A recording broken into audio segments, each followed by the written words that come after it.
What's going on, everyone, and welcome to a special episode here at the podcast at Celestia Radio. It is our own Game of the Year episode for 2024. Hey. So we decided instead of, waiting for categories to come out and to vote or talk about the actual Game Awards, we do our own little thing and just talk about Game of the Year to us and a little bit about what gaming this year was like for us, right, gents? Yeah. Yeah, that sounds about right. So, real quick, before we jump into that, I also want to say I'm here with Nat and Dalit. Hey, good everyone. Surprise.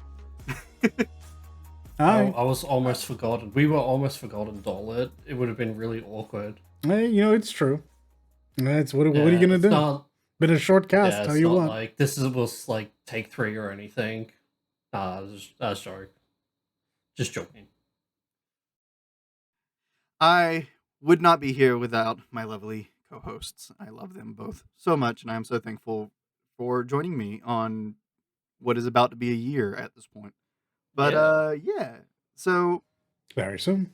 real quick, want to run down this. So, common questions is how did you choose, what did you choose, etc. and so forth. And I want to explain that real quick so it's out of the way and you know kind of where we're thinking Yeah. right? What are the rules, Matt? Yeah, and then also kind of explain the category thing itself that we do, which not really categories, but you'll see when we get there. But for a game to be nominated, for it to be a option for us to pick, it needs to be an initial release in 2024. So that means the game had to come out this year in 2024, not it released here in 2021 and we just got it in America 2024. So Correct. those kind of games that do that are very few nowadays, but there are still some of them. It does kind of prevent them from ever really being considered. Maybe we'll change that next time. I don't know, but it just felt like an appropriate guideline to put in place. Yeah, because if I remember correctly, Kiseki Game still does that. Like they just primarily release in Japan, and like in 3 to 5 years' time, they come over to, global. Yeah, and all that. Falcom games as a whole do that. Yeah. I understand. So just a little I think example. One of the only ones that still do. Yeah. But the second little rule guideline is we're not going to consider early accesses, betas, things like that. Yep. It needs to be the full 1.0 release. Yep. So no deadlock for me. Yeah. Even though I wouldn't put it on this fucking list in the first place, but yeah, no deadlock for me. So no Pal World, no what was another thing that was like an early access release? Hades 2. Yeah, Hades 2, things like that. We want to be able to judge the game. Yeah, there's another one. We want to be able to judge it based off of its we want to give it, a fair judgment. So we want to be able to judge it in what the developers consider its 1.0 complete state. Because early access games, betas, they're usually lacking something, and that just seems kind of unfair to judge them off of a product that they're still working on. Yeah, another guideline that we were going by is DLC or expansion packs is included. We're not doing, the Game Awards, like multiple categories. So it felt kind of like, what's the word I want to use? It just seemed kind of disappointing to not be able to talk about really cool DLCs or expansion packs, and obviously for one to even be in this be in consideration to talk about it, it has to be something significant, right? Not just a small DLC. Yeah, and also DLCs are becoming pretty much like semi expansions to like the base game itself. I'm not going to say sequels because I don't sort of, but but yeah, just Final Fantasy 14 Dawn Trail. That's an expansion. 14's a weird choice because we're talking about live services, but even standalone single player games have pretty sizable DLCs coming out nowadays. Yeah, exactly. So we wanted to be able to include those in case one of these games, was it last year that Cyberpunk had its big update? Yes. Yes. Liberty Yeah, so one? Was it called Liberty? Something like that. Yeah. That would have been something I definitely wanted to talk about. So, wanted to be able to do that for future things. Well, you'd have to play Cyberpunk first. Shut up, Dollar. The same thing is re-releases, definitive versions are okay. So, like Persona 5 Royal, which is or Shin Megami Tensei 5 Vengeance, to name one that actually came out this year. Or Persona 3 Reloads and not P5R. Yeah, it is okay because there's usually enough stuff to make it semi-new, and it's not just a graphical update or something like that. Yes. There's usually some kind of significant upscaling to it in some way that's beyond just the graphical means. Yeah. So, especially The Last of Us remaster part, 1, 6 or number 17. Yeah. Or anything stupid like that is wont to happen so many times. Those are usually eliminated because it's the same game. They just quote unquote touched up the graphics and re-released it. Ooh. So Skyrim and any of its like 100 re-releases. The fucking anniversary special edition and all that. The anniversary of winning Game of the Year edition. Yeah. 10th anniversary edition.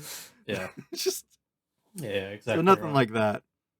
But those were our main guidelines that we kind of went by. Just 4 little tidbits to kind of help us keep it, to somewhat narrow the pool. And if I can say anything about 2024 in gaming, it was supposed to be, and we said this when we did our look forward in 2024 episode, and a few other times throughout the year, we've talked about 2024 is a slow year in gaming.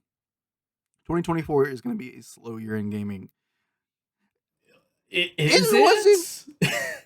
wasn't that bad. There was actually a considerable number of things that I don't. So hold on, really quick. I don't remember ever saying it was going to be a slow year for gaming. I remember saying it was going to be a slow year for first party stuff.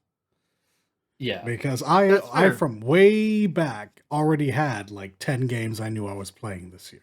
Yeah, exactly. Because I was because you say that, I'm just the second half of this year has been going super fucking hard on games. Yeah, no, we've seen plenty of games come out.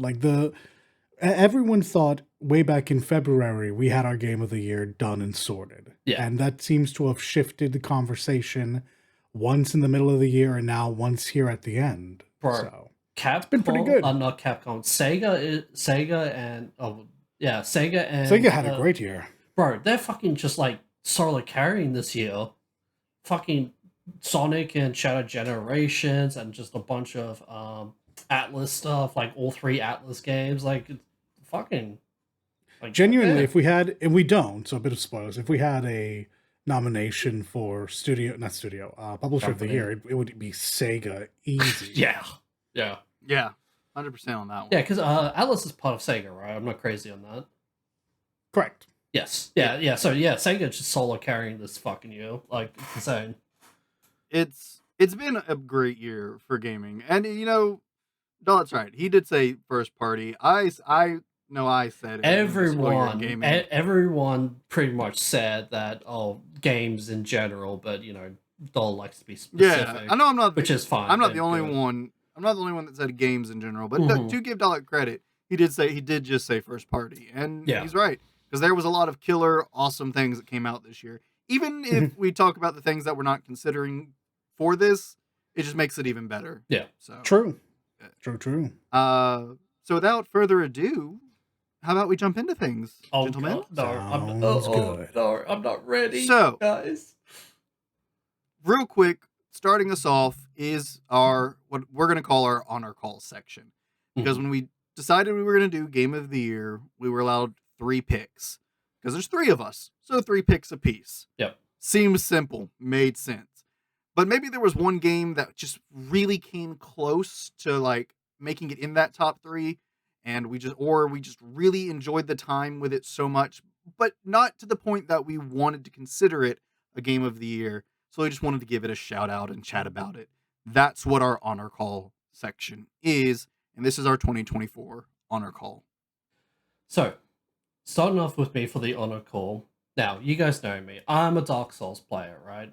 But sadly, even though it is a good game, but it's not going to be in my top 3. So for my honor call, it's going to be Shadow of the Erdtree.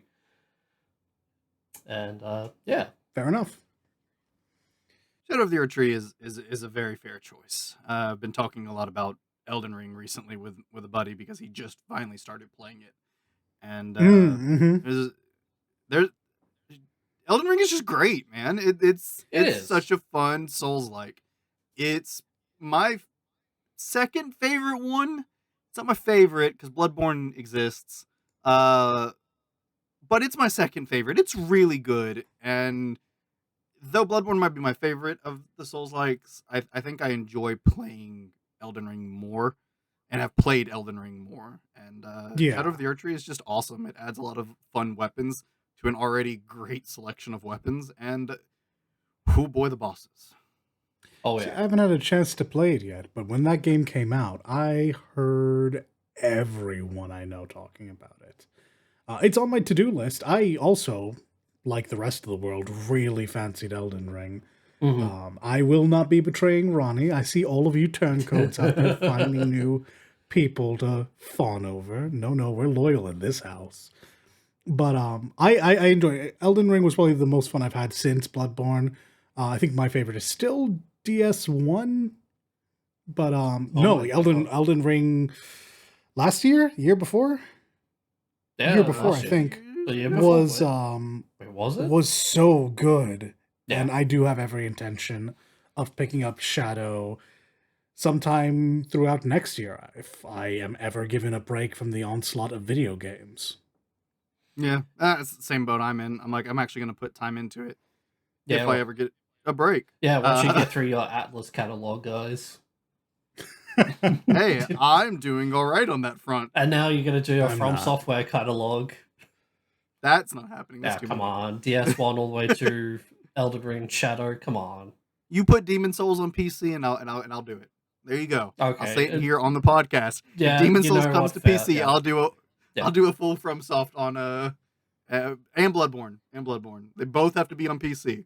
And then I'll do How it. Is Spider-Man 2 coming to PC before Demon Souls?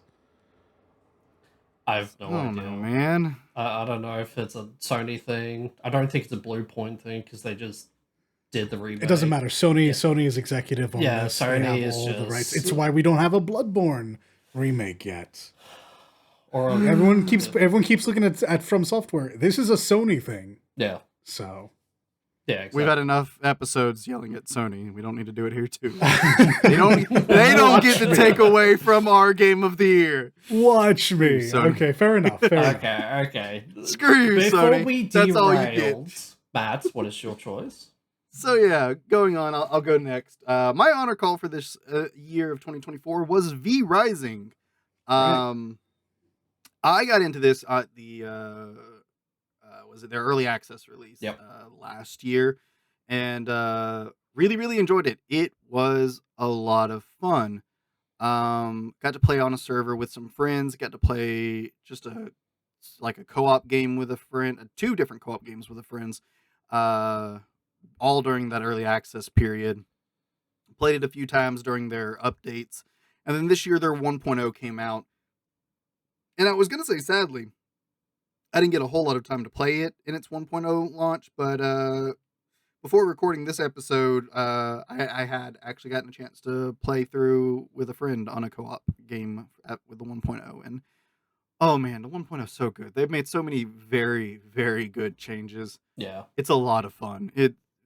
I love survival craft games, and you do. this is survival craft, but you're crafting a freaking gothic castle, and it looks sick. Who doesn't love making gothic castles? Because those just look awesome. You're not just making a gothic castle. In case you didn't know, you probably do. Because I've talked about Magic the Gathering and I have streamed it a few times on Twitch. I really like vampires too. That's true. And you're playing as a vampire. And it's one of the better vampire simulators out there. Well, how many other vampire simulators are out there? That more than you think. Fucking 5 years old. More than you think. Okay, the fact that you put some time on it is probably a bit more refining, but if you put time on it, vampires are pretty popular. I mean, don't get me wrong, I know they're popular, but like I just haven't heard of a good vampire game other than V Rising and Vampire the Masquerade stuff. I mean, I had a lot of hope for that game back in 2015, Vampire. Vampire, yeah. But when I finally picked that up and tried it out a few years after it came out, I was disappointed very quickly. Yeah. That's unfortunate to hear. For a long time, one of the best vampire simulators out there was Skyrim, and that says a lot. That's pretty damning, actually. Skyrim. Yeah, but that's before modded Skyrim, and then especially after. But yeah, V-Rising, you get to play as a vampire, build gothic castles, fight really cool bosses, and with the 1.0 launch, they added a brutal mode, which I don't care for in terms of its difficulty, but if you tweak the settings of the server when you make it, you get what brutal mode adds, which adds new mechanics to the boss fights and things like that. All right. But it also like scales it so bosses do more damage and you have less health and stuff like that. Of course. But if you tweak this, if you turn on brutal mode and then tweak the server settings, you get it to where it nullifies all of the BS part of brutal mode, and you just get the bosses with all the extra mechanics. And okay, that sounds so much better, because I just hate when games are like, for hard mode, we're just gonna make you do less damage and they have more health and more defense. Have fun. It's like, okay, stat inflation is fucking dumb. You can just scale the HP and damage modifiers, so all of that is the same as it would be in a normal game. Yeah, but you get the extra mechanics. And then you get the extra mechanics and stuff that Brutal adds. That's pretty cool. And it makes some fights that I had done multiple times before different. All the way back to like the very first boss you fight in the Alpha Wolf. You love to hear it. Mm-hmm. Like, he has a whole new... He randomly will like pounce at somebody and like pin them down. Oh shit! And they're taking some damage. It's like, what? I'm like, what's happening? And then they just added a lot of bosses and a lot of really cool bosses. It's fun. Like, even if you don't really like the survival craft elements, it's a really fun like game. Just like fighting the bosses and stuff like that. So. It's a blast, and I really love V-Rising. I'm still playing through that co-op run with a friend, and yeah, I'm enjoying every second of it. We're working our way up to the new in-game boss at 1.0, which is Dracula. So, yes. Which reminds me, do you have access to the Castlevania stuff? I don't have the cosmetic stuff, which I can get, but all of the Castlevania stuff they added is permanent in the game. That's so sick. What a great Simon crossover. Belmont. Yeah. Is it Simon? I think it's Simon. Simon Belmont is technically the hardest boss in the game. Ooh, as he should be. Because he starts at a certain like difficulty level, which is like 80-ish. Mm-hmm. But when you pass that level, he starts scaling with you. So that he's always... a threat. The same difficulty. Yeah. He's always a threat. And there's nowhere on the map he doesn't roam, I believe. Oh. So you can literally encounter him at like in the beginning forest. Yeah, so be careful. If you see him, GTFO as fast as possible. Do not pursue. Oh. Yeah. So yeah, Simon is probably right there with Dracula as like the hardest bosses. That's pretty cool. That I know of. I haven't actually made it that far, obviously. Like, we're still in like Act 3, and Dracula is considered Act 5. And like I think Simon like is like the beginning of Act 5 technically, or whatever. Something like that, because they group their bosses together in acts. and I think we just entered Act 3 last time we played. So I got a ways to go, but I'm like, I know Dracula's at the very top, and I know Belmont scales because my friend told me that much. That's so funny. But the all of the Castlevania stuff is there permanently. The cosmetic stuff, like, that's all of their quote unquote DLCs or things that you can actually spend money on outside of the game. Right. It's just cosmetic stuff for your castles or characters, because there's cosmetics for armors and stuff now. Yeah. They have different armor classes now, which was added in the 1.0 launch, I think. So you can specialize your build to be like a spellcaster, a like rogue, or crit based, utility based, just raw tankiness. And I'm playing kind of a ranged crit build, so I'm leaning towards, a lot of crit, and I'm wearing Alucard's attire as glamour. Nice. Except on the head, I'm wearing this like skull mask because I'm supposed to be in the background in the shadows shooting you with a bow or guns or something. Yeah. So yeah, V Rising is great. It's a blast. I highly recommend playing V Rising. So now to me, let's see. We've had 2 excellent choices, and I'm going to round us out with a helping of Granblue Relink. This came out pretty early in the year, so I'm just making it here. But Granblue, moving from the realm of mobile to standard AAA gaming, was such a good feeling. I've tried Granblue several times, and I've always fallen off. But I love so many characters that I ran into, and having those characters migrate to an action game makes me so happy. Yeah, exactly. Yeah, I mean, like with you, Nat, I love games that have cool characters doing cool things. Oh yeah, and that's essentially what I got over the course of 5 months. So, though maybe 5 months is a little generous. We got the initial release, which was quite sizable, and then once a month we were given a small injection of content, be it a couple of characters or some event quests. Yeah. But it was absolutely worthwhile content. I'm still very pleased that they did it, and I hope that this means going forward we will see more entries either in this series, the Relink series, or just Granblue reaching out to do more in terms of traditional gaming. Yeah. I will add on that I was with him a decent chunk of this. It's true. They were a blast. It's so good. Yeah, I'm hoping the same. Yeah, I love my little magic monster, EO.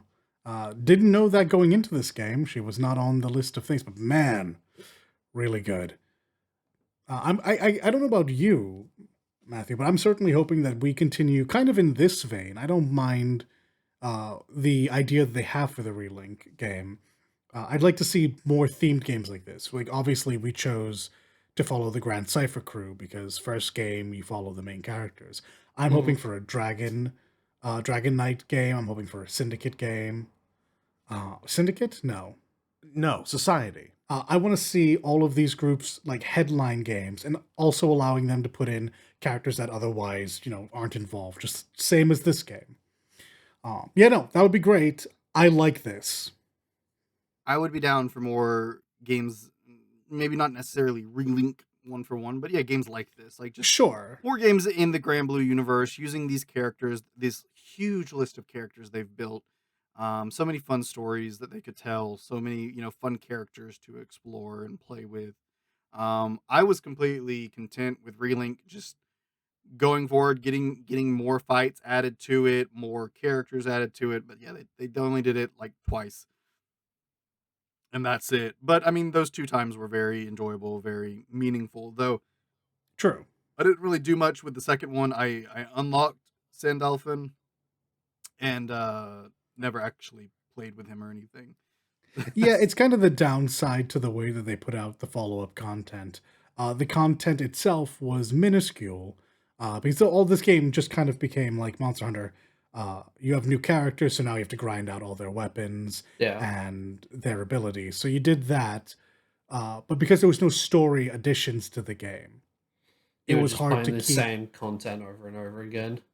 Pretty much, whatever the newest content was. Yeah, right. And specifically on that, the fact that the new characters launched with less and less things to grind for also was probably somewhat respectful of player time, but it did mean less involvement overall. And I think it's a faster way to get people just uninterested with the later helpings. Like I'll be honest, I was super unimpressed with the Sandolphin stuff, but I was still kind of on board for the Seophon, the Eternals, both Seophon and I don't know what song's English name is, Toyen. So yeah, those were great, but that was probably where I ended. But I still I cannot say enough how much, just because this isn't a Game of the Year game doesn't mean that it couldn't be in future years with a refinement to the title. Yeah, 100%. Food for thought. With some refinements, this could 100% be a Game of the Year contender. Because it has the right methodology. They just need to give it the support and polish. Like the Eternal update was nice. It had a couple fights, which was cool. We liked that, and they weren't too bad. It was our duty after all. Yeah, the Sandolphin update. I laughed because I actually started actively playing Grand Blue after playing Relink, so I know those memes now because I've been a part of Guild Wars and stuff now. But with the Sandolphin update, even though he was the character I was looking forward to the most, I unlocked him.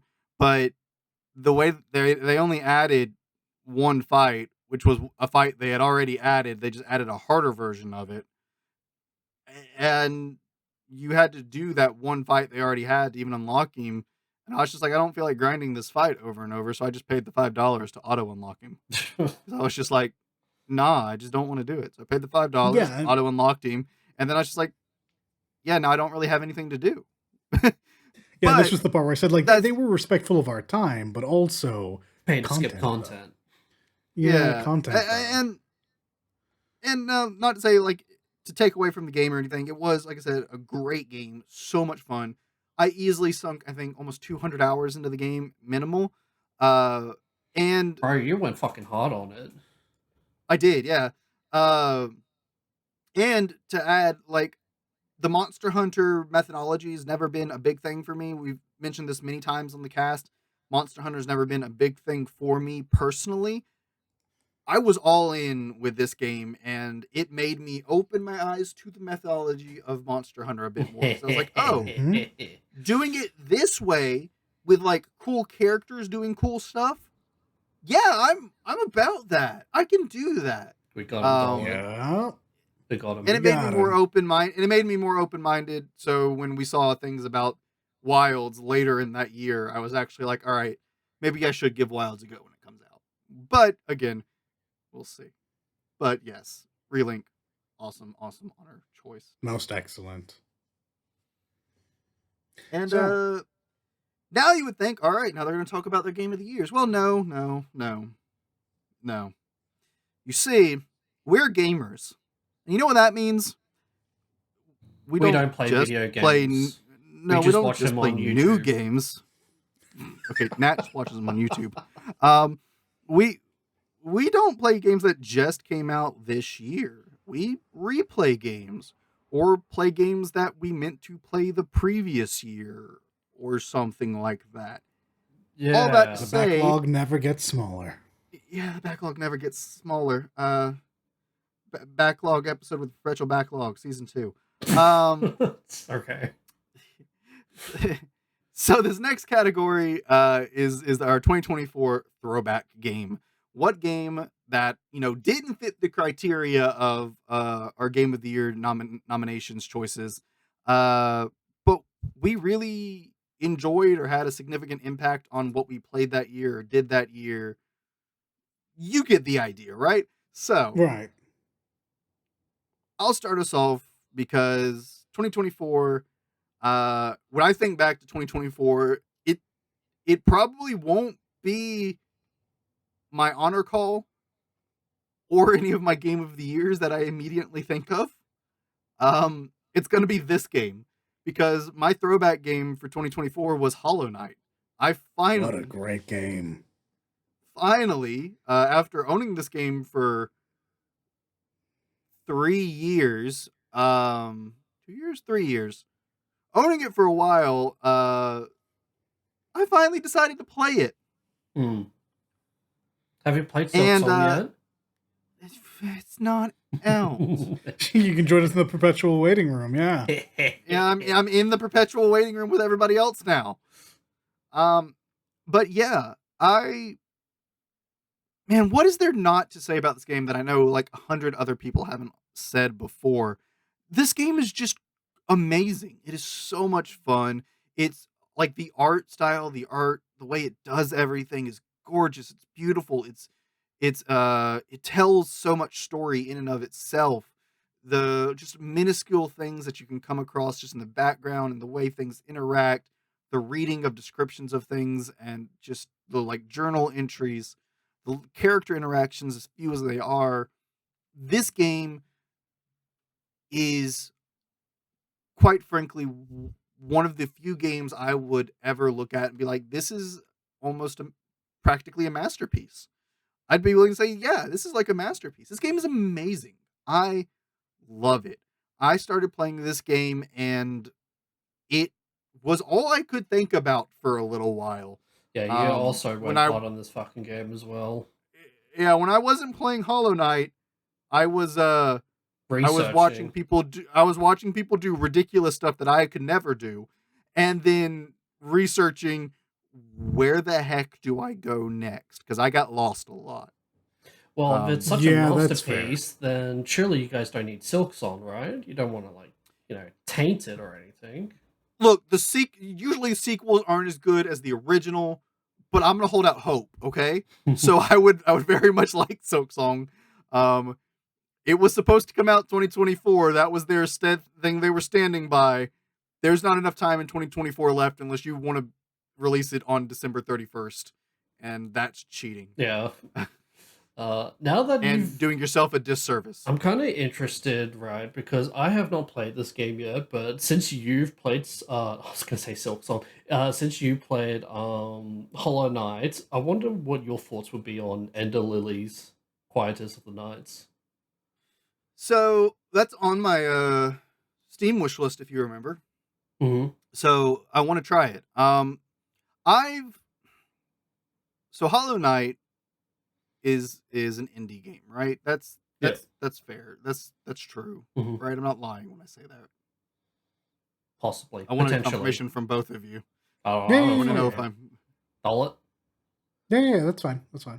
Okay. So yeah, it's an indie game, and I've always had mad respect for indie games, but I've never really given them a huge amount of attention. Hollow Knight made me really reevaluate my standing on indie games and the attention I give them, because like I've heard so many different indie games that people are like, this is an amazing game, this is a great game. I remember when Journey came out back in the day, people were like, this is just a really good storytelling game, or just a good game. Yeah. I'm like, yeah, I'm sure it is. I'll try it eventually. And I've played some indie games before, and I was like, oh, these are fun games. I really like them. But nothing to the point that it made me really reevaluate my standpoint of indie is a great thing, and I'm glad people love it. I'll pick some up here and there. But Hollow Knight made me go, oh, I really need to pay attention to indie, because Hollow Knight has become one of my all-time favorite games. Like, if you ask me what are like my top 5 games, Hollow Knight's in there somewhere, and it's probably not 4 or 5. So right, I love Hollow Knight. So yeah, it really made me reevaluate my standpoint on indie games, and so I'm paying a lot more attention to indie games, and those particular ones, Nat. I definitely was like, and all that. Yeah, I was like, I'm looking at y'all now. Y'all are on that Steam wish list. I want to try. I'm going to get them to play the Tohovania. I'm going to do it. They're going to love it. Yeah. Because it sounds like a nightmare. It sounds like it's just going to be the worst kind of fan slop. It is not. It is a brilliant game. I don't think it's as good as Hollow Knight. Hollow Knight is so impressive with its atmosphere, its characters, surprisingly enough, and the way it deals with the lore. I'm very pleased to see this on your list. I'm sorry you have to join us in this waiting room, but yeah, now you too can wait for Silksong whenever that's going to choose to come out. Guys, it's gonna release this year. Just it'll be fine. Yeah, sure, for sure, Yeah. for sure, 100%. It sucks. As of time of this recording, there's been some people have been posting all over forums and the Hollow Knight Reddits and stuff. Guys, Silksong Hope, because the Steam page for it updated for the first time in 3 years. Look, to be fair to I don't know Team what they Cherry, updated, but it did. To be fair to Team Cherry, they originally just wanted that to be DLC. And then it got really big. And then it should have, I think it was supposed to come out this year and last year. So I don't know what these last changes are, but they clearly are going to be substantial. And obviously this is a game unto itself now, so it's going to be worth the wait. The upside to this, the reason why I'm fine with the hopium I have for Silksong over something like, I don't know, Duke Nukem Forever or whatever, is this has such a solid base that it's working off of. So, if nothing else, even if the story isn't the best, the gameplay is going to make it well worthwhile. And also, I mean, just so cool. Yeah, it's a solid base. It's, all the same people from the original are here working on it still. So it should get the same love and attention, right? So sure. And also the main character for Silksong, like, I love her. She's great. Yeah, it's really, really cool. All of her fights were an absolute blast. I think the one right before you get the King's Crest or whatever, and I think that one was caught on one of my streams. I think I got to stream that one. Nice. And even though it took me a few tries, unlike Dark Souls where when you take a few tries with a boss and you're like, with this one I was just like, dude, that's really cool. Oh man, that's really fun. I like that. The interactions were just great. And there's just some of those like small things that you're like, oh, does this work? Oh, this works. Yeah. Breeds a lot of creativity. And then, like combinations of like notch the charms and things that you can do. Also awesome builds and whatnot as well. It's a great game. It's just a great game. If you're like me and you haven't played Hollow Knight, this is the most important thing you can take away from this episode. Play Hollow Knight. For sure. I'm demanding it. I'm not telling you. I'm not asking you. I'm demanding it. Play Hollow Knight. Also support indies. Team Cherry works very hard. So does Supergiant. Yeah. Cough, cough, Hades. Cough, cough. Hey, speaking of good games, heck, even great games. So, earlier this year, opposite direction. Very true. Super AAA now. Earlier this year, Square Enix decided to have the great idea to put out Kingdom Hearts again. Like, no sarcasm, genuinely, what a spectacular idea. I can now have this on Steam. So, I did that. I picked up Kingdom Hearts. Now, I don't mean the series. I picked up Kingdom Hearts, the first game. Because I'm very particular about my Kingdom Hearts. Yeah. I like the first game, and I think the others are also okay as well. So I mean, like, it's gonna be my throwback. There are other games that I might like theoretically enjoy more, but I put a bunch of time into this re-release because I'm more knowledgeable about the game now, and also I needed to desperately wash the taste of Kingdom Hearts 3 out of my mouth. So, what better way than going back to where it all began? I still really like this game. I understand it feels jank, it feels old. I do not care. This game feels comfortable for me. I was 11 years old when this came out. I think maybe 12. And like, it takes me back to chilling on my mother's couch while she's at work, just wasting a full day grinding away. Hell yeah. And honestly, there might be producers, there might be composers that on the day overtake my brain space of who the best is, but I don't think anyone has had a more profound impact on like how I listen to music than Yoko Shimomura. Mm-hmm. Agreed. So, like, I don't regret this at all. I like Kingdom Hearts 1 unironically. I think it is the best told story unironically. It has fine gameplay, though I will grant you 2 is better in that regard. I'm not stupid, I'm just biased. So yeah, I've really enjoyed my time with it. This is just another game that's going to be like 10, where every other year, every so many months, I go back and I do something in it. At some point, I had learned to speedrun this game, so yeah, I'm always happy to have it. Always happy to play it. Eventually, I'll pick it up again, maybe. Will you? Are you sure? Because I don't believe you. Wait, what did Matt say? What did he say? Eventually, maybe I'll pick it up again. No, you maybe. won't. He's just lying openly to us. Yeah. I am. It's true, but it is on my Steam wish list. So yeah. theoretically, if it goes on a really good sale, which it will, I mean, unlike I will eventually, fucking Epic Games. I mean, like, hey, I mean, if it goes on sale for $5, I mean, $5 is $5. Fair enough. $5 is $5. I can do that. I mean, $5 for a game I might never actually install and open. Yeah, I've done that plenty of times. Oh, man. I'm not ashamed to admit that at all. I've never done that on purpose, but it's happened through Humble Bundle. Though I'm just speaking about Kingdom Hearts 1. For a wider look on the series, hey, Nat, take it away. Yeah, alright, yeah, so my honor pick is also Kingdom Hearts, but mine is for the entire series. It did come out this year on Steam, and, you know... It did. Yep, so, yeah. It's technically a throwback, though. Yep. These games are old. Yeah, 2002, baby, on the PlayStation 2. God damn, we are old. We are old people.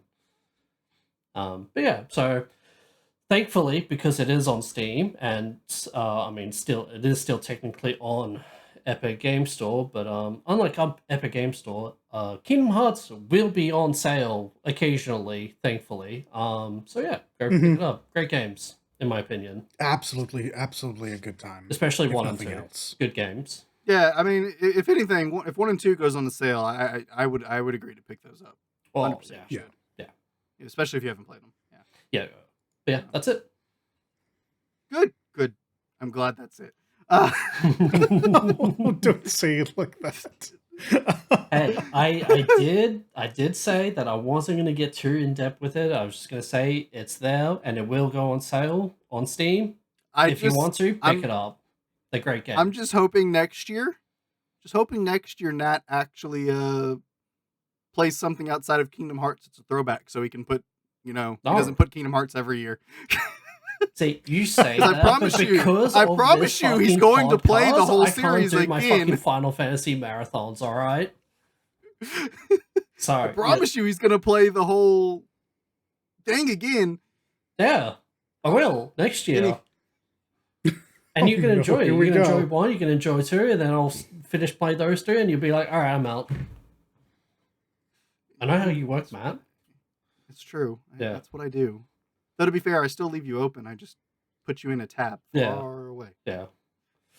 Yeah, he's playing 3. Get away. Get this out. Get this shit off my screen. Get it all. Go away. Yeah. But yes, regardless. Right. Well, regardless, that's enough beating around the bush. It's time for the 2024 Game of the Year, presented by Celestia Radio.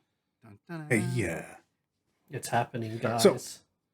So I'll be the one leading us off this time, and I'm going to go third to first of the 3 games I have. Starting at third, bit of a surprise for a lot of people, no doubt, Final Fantasy VII Rebirth. Oh my god, that wasn't your number 1 pick? How could you, Dollar? I thought you liked Final Fantasy. I imagine a lot of people will actually have that reaction. Yeah. This still makes my Game of the Year list, by the way. Like, it's on here. Final Fantasy VII Rebirth is more Final Fantasy VII Remake in many ways, and that is not a bad thing for the most part. Yeah. It looks beautiful. It plays super well. It's cast larger. But it's also filled with a bunch of bullshit. Matthew Mercer. Yeah. It does. Hey, so honestly, spoiler free, Matthew Mercer's introduction and the follow-up to his introduction, very big high note in this series. Because yeah, we all knew he was gonna be Vincent. We figured it out. But the actual process of meeting him and what happens then, oh, it's so good. I want to talk about it, but I don't want to spoil how cool it is. Okay. I'm not even a Vincent fan like all that. He was always just a little too edgy for me. He just had the upside of being voiced by Steve Bloom. And now he's voiced by Matthew Mercer, which is a solid follow-up. But yeah, no, holy crap, it was so cool. No, 7's big drawback for me is that I ended up burning out of that game before I was done. There's just, and again, I want to preface this because I've spoken about it in the past. This is a me problem. Unfortunately for Final Fantasy VII, I am not alone in having this problem. There was too much shit in this game.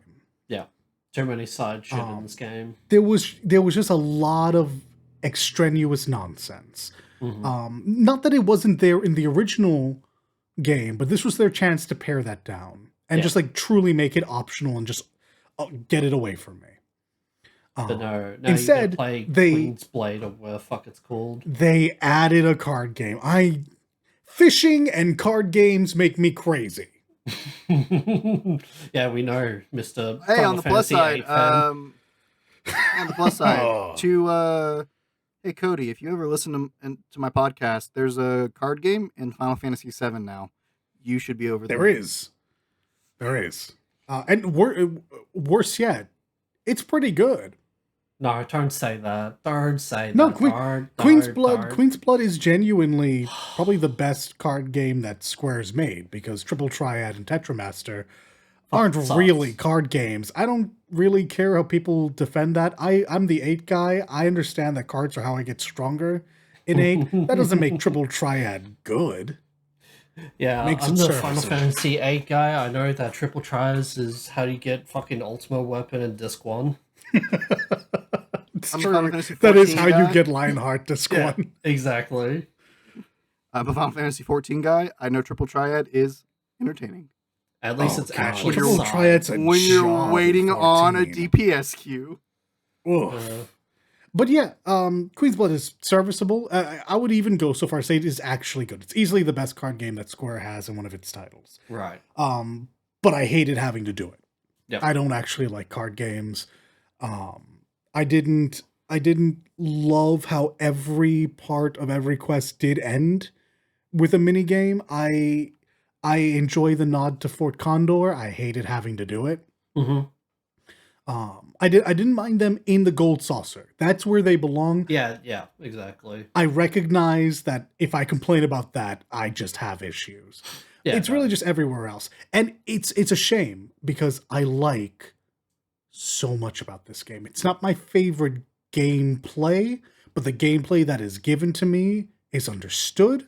I knew this is what I was going to get, and it is super solid at what it is. So, excellent. Love the characters.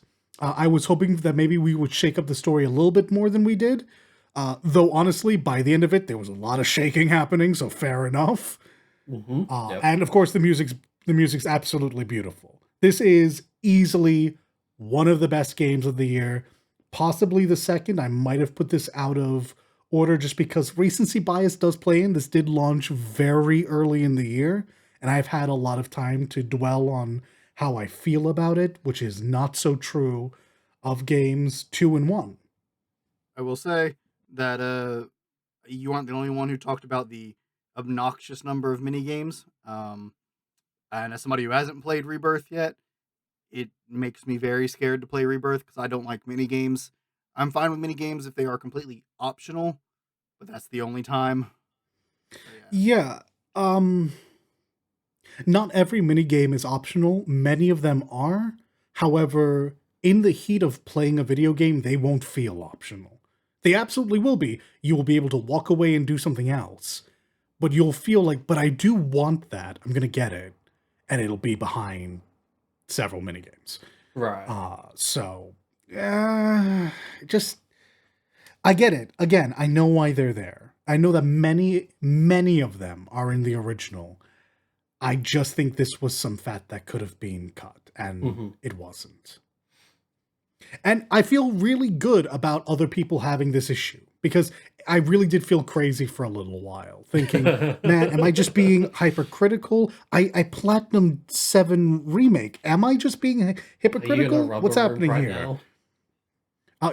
Pretty much. But no, yeah, I had other people also say that. I'm like, okay, cool. This is like a lot more than in Remake. And because of it, I never went through for my hard mode playthrough, which I wanted to do. I really enjoyed Remake. Like I said, I Platinumed it immediately. That is not something that's going to happen in Rebirth. There's just too much shit that I do not want to deal with. Yep, too much fun. But again, important. It's not because of gameplay of the story. I'm super looking forward to part 3. Yeah. I cannot wait. The fact that it's not coming out next year is a problem for me. I can't wait for playable Sephiroth. You can get that in this game, and it feels great. Okay. All right. Okay, you got me there, but like you know what I mean when I say that. All right? I do. Yeah. So moving on to my silver medalist. My silver medalist, which really silver and bronze could be switched out on the day. Not because I think they're comparable games. They are very different. It's just where they sit depends on how I feel. Game number 2, Black Myth Wukong. I think I said this in 3 different casts. I've been waiting for this game for what feels like 5 years. Yeah, pretty much. It is hard to explain why I'm excited. Like, I didn't grow up with Wukong stories. This is very much a Chinese game made for a Chinese audience and people who are aware of that, like, literary space. Because this is Journey to the West, the post-story. Or, if you prefer, Journey to the West, again, because of how the religion works. Yep. I don't know what to tell you. It is stunning to look at. I take a lot of pride in the computer I've made and that it's capable of running things at a degree that I don't really have to give up so much on the quality front. And games like this really remind me like how pampered I am. It looked beautiful. It played very well. I run into a lot of issues in a bunch of different games that have been ported to PC that they no longer play well as well. This one felt pretty well optimized.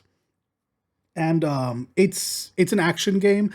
People call it a Souls-like. It's a Souls-light. There are some aspects from Souls games, but this is not a Souls game. Yeah, it's not. Oh my god, I died and I go back to a bonfire. It's Souls-like. No, it's not. Shut the fuck up.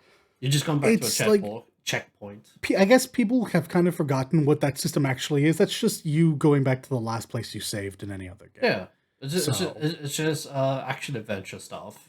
Going back to the save point. Yeah. Last save point, last checkpoint. Yeah. Whatever. Like, this game was never going to be the very, very top of my game of the year category, and it is because this game requires Westerners to do a lot of homework. Like, a lot of homework. I think we've all ingested some amount of Journey to the West. Yeah. Growing up, I ingested a little bit more than the people around me. I was where people are really big into Japan now. I think a lot of people forget in the 90s, it was about China, and I was as susceptible as anyone else to that growing up. So I did get a little bit extra, but even I really, really struggled with the finer details of Black Myth Wukong, and I ended up going online to essentially do what I said. I had homework while I was playing this game because I kept running into characters who were very interesting and clearly had a deeper meaning to these characters, but I couldn't figure it out. Yeah. There's a good job that's done in game with the not the bestiary, but like, you know, the characters that they go through and they'll tell you about. Yeah. But even that can only go so far because it needs to be palatable. I recommend anyone who has played this game, who has played it, not played beforehand, you don't want anything spoiled, to watch Avenue Q's like roundup of Journey to the West and Black Myth Wukong, because there's obviously a bunch of crossover. And it makes the game more enjoyable having like all of this lore.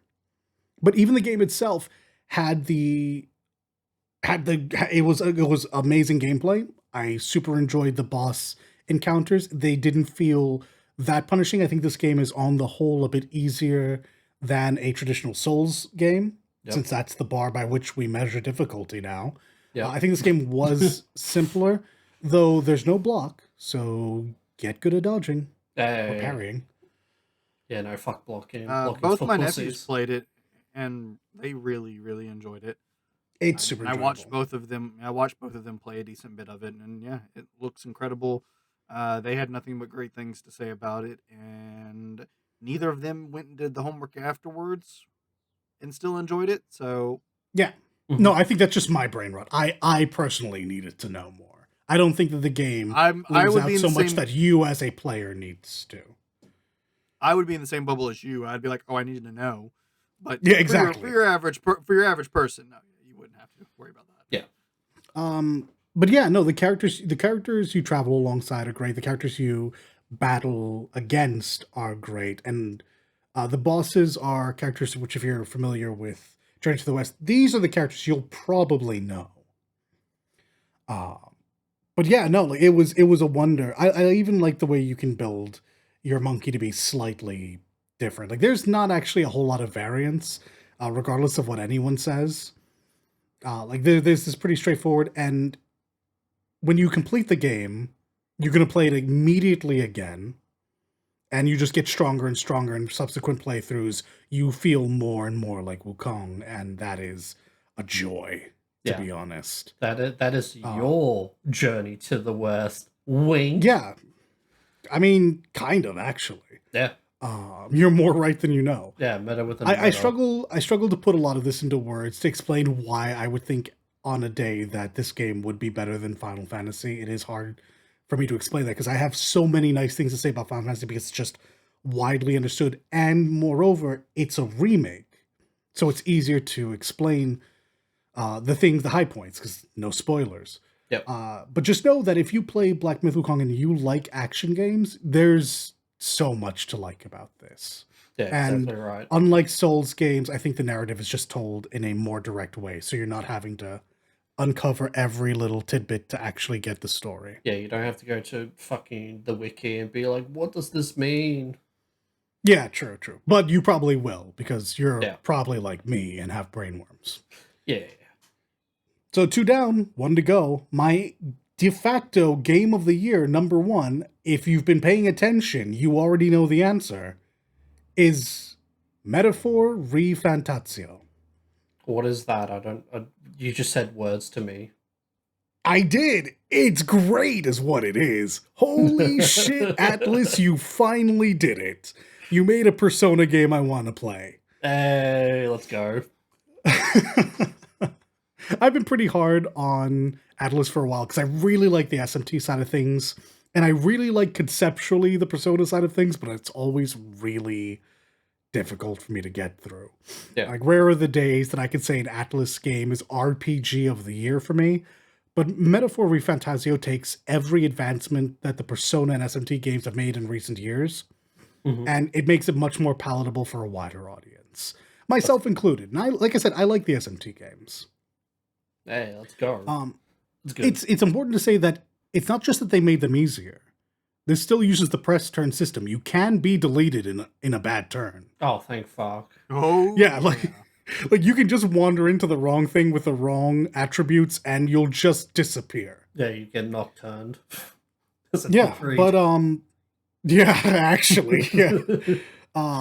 The big thing for me is the game's calendar feels like a non-factor. Like every day is Sunday, and I cannot tell you how much of a difference that makes navigating through the game.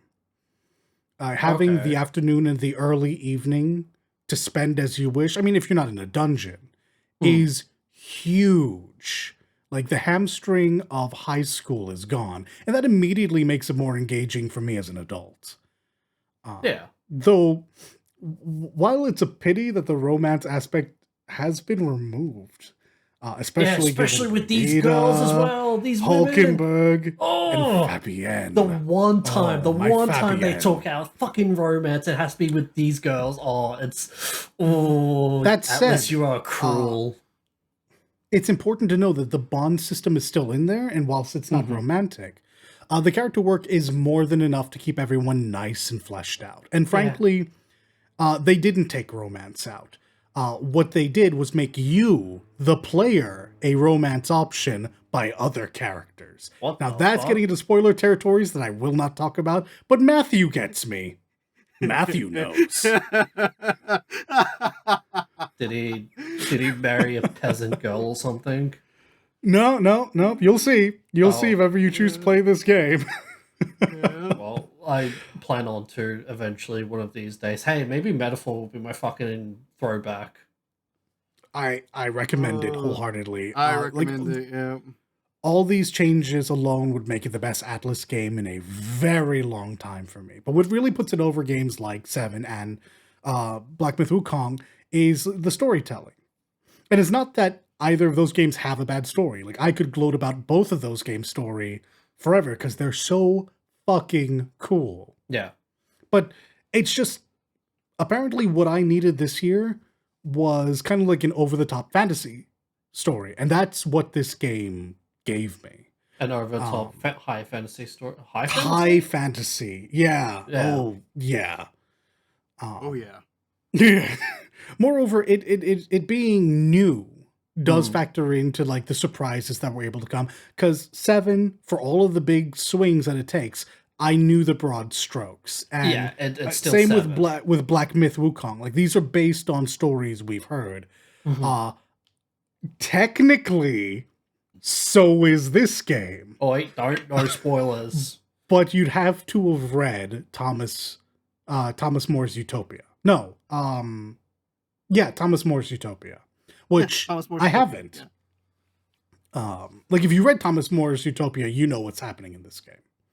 There are changes, but you know the broadest strokes of what's happening. Interesting. That's really cool. And I mean, there's even a reference to that in the game. Wait, really? I fucking hate it so much. One I don't. It's actually really smart. His name is Moore. This isn't even spoiler because this is really early. It's not. One of the characters, one of the main things that drives your character is a book about a utopia that he read. Yes, correct. And the character that wrote that book is a character in the game whose name is Moore. So the reference is there, and it's very obvious. Right. Yeah, 100%. And you get this in the first, before hour. the first, it's in the first, 2 hours. Oh, okay. So, I mean, yeah, it's pretty quick. There was a piece of me that wanted to... Hey, God, you're not kidding. There was a piece of me that wanted to put it down and start, get an ebook of Utopia to...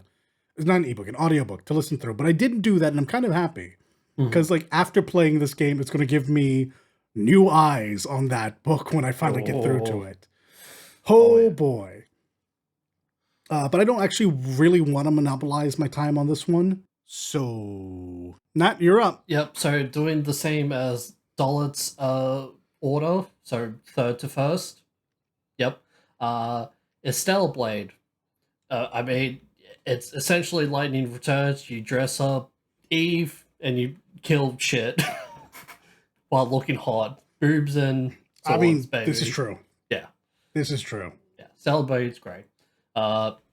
Good combat, good music, alright environments, but it's the fucking post-apocalyptic stuff and all that. Very much so.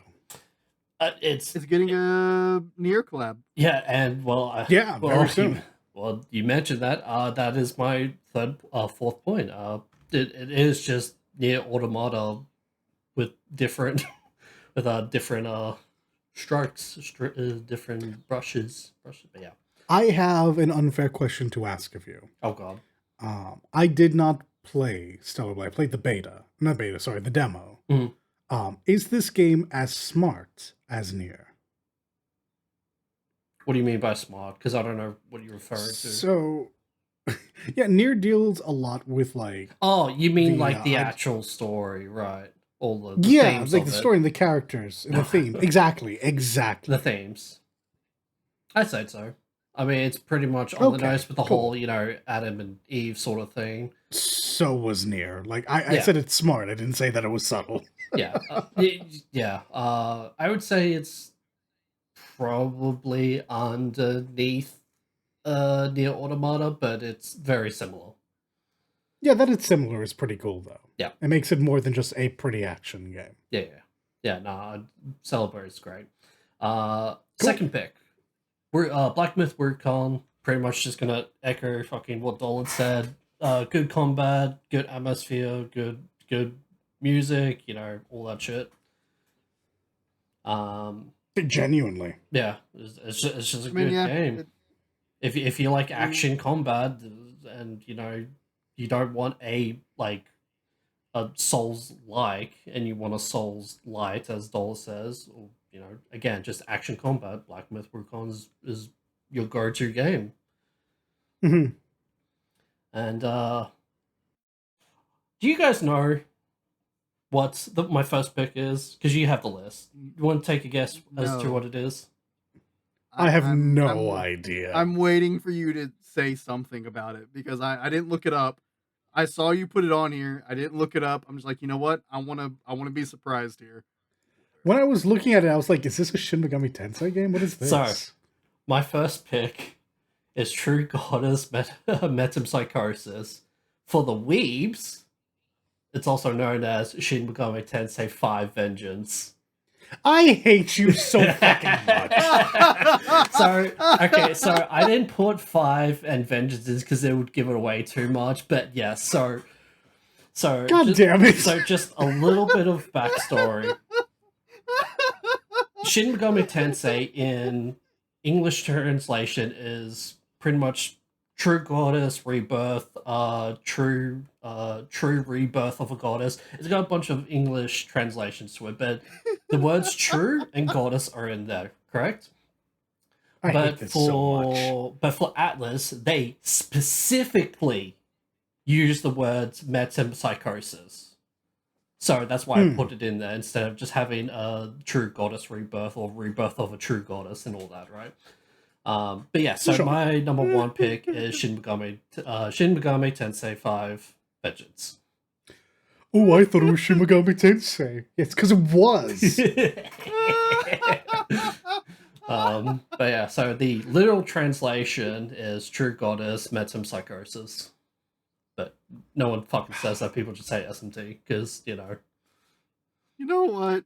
That was clever, Nat. Thank you. I'm applauding. Well played. Thank you. Well played, you brilliant bastard. I never would have guessed it. That never was where my brain would have gone. Yeah. I just saw the long name. I just misread it correctly, I guess. I was just like, I'm just gonna be some random game Nat pulled out on me. All right. Nope. It's an Atlas game. Whoops. When I saw this game up there. When I saw this game, my only thoughts was like, oh, it's not Shin Megami Tensei. This feels like it's maybe one of those really neat mobile games with like a sci-fi tilt or something. So I was also thinking it was a mobile game. I'm like, no way, Nat doesn't play those. I don't know. Maybe this is like the big, well-kept secret because he knew he was going to bring it in for the show or something. He just never spoke about it never talked about it all year. No. I mean, this makes sense. To be fair, I played Shin Megami Tensei 5 prior to Vengeance. I played it when it was back on the Switch. Yeah. That game was an absolute banger. I don't remember what its competition was that year, but it was Game of the Year worthy, if not actually Game of the Year. Yeah. So I can't say I'm terribly surprised to see you have the, the definitive version of this. And frankly, is it true you just get a whole second game attached to the first one? Yep. That's crazy. It's fucking wild. There's a strong chance this is going to be my throwback game next year. Because I meant to pick it up this year, but I'd already planned out like the games I was gonna pick up. It might be my throwback next year as well because I didn't actually get to play it's Vengeance's wild. like new storyline. Yeah.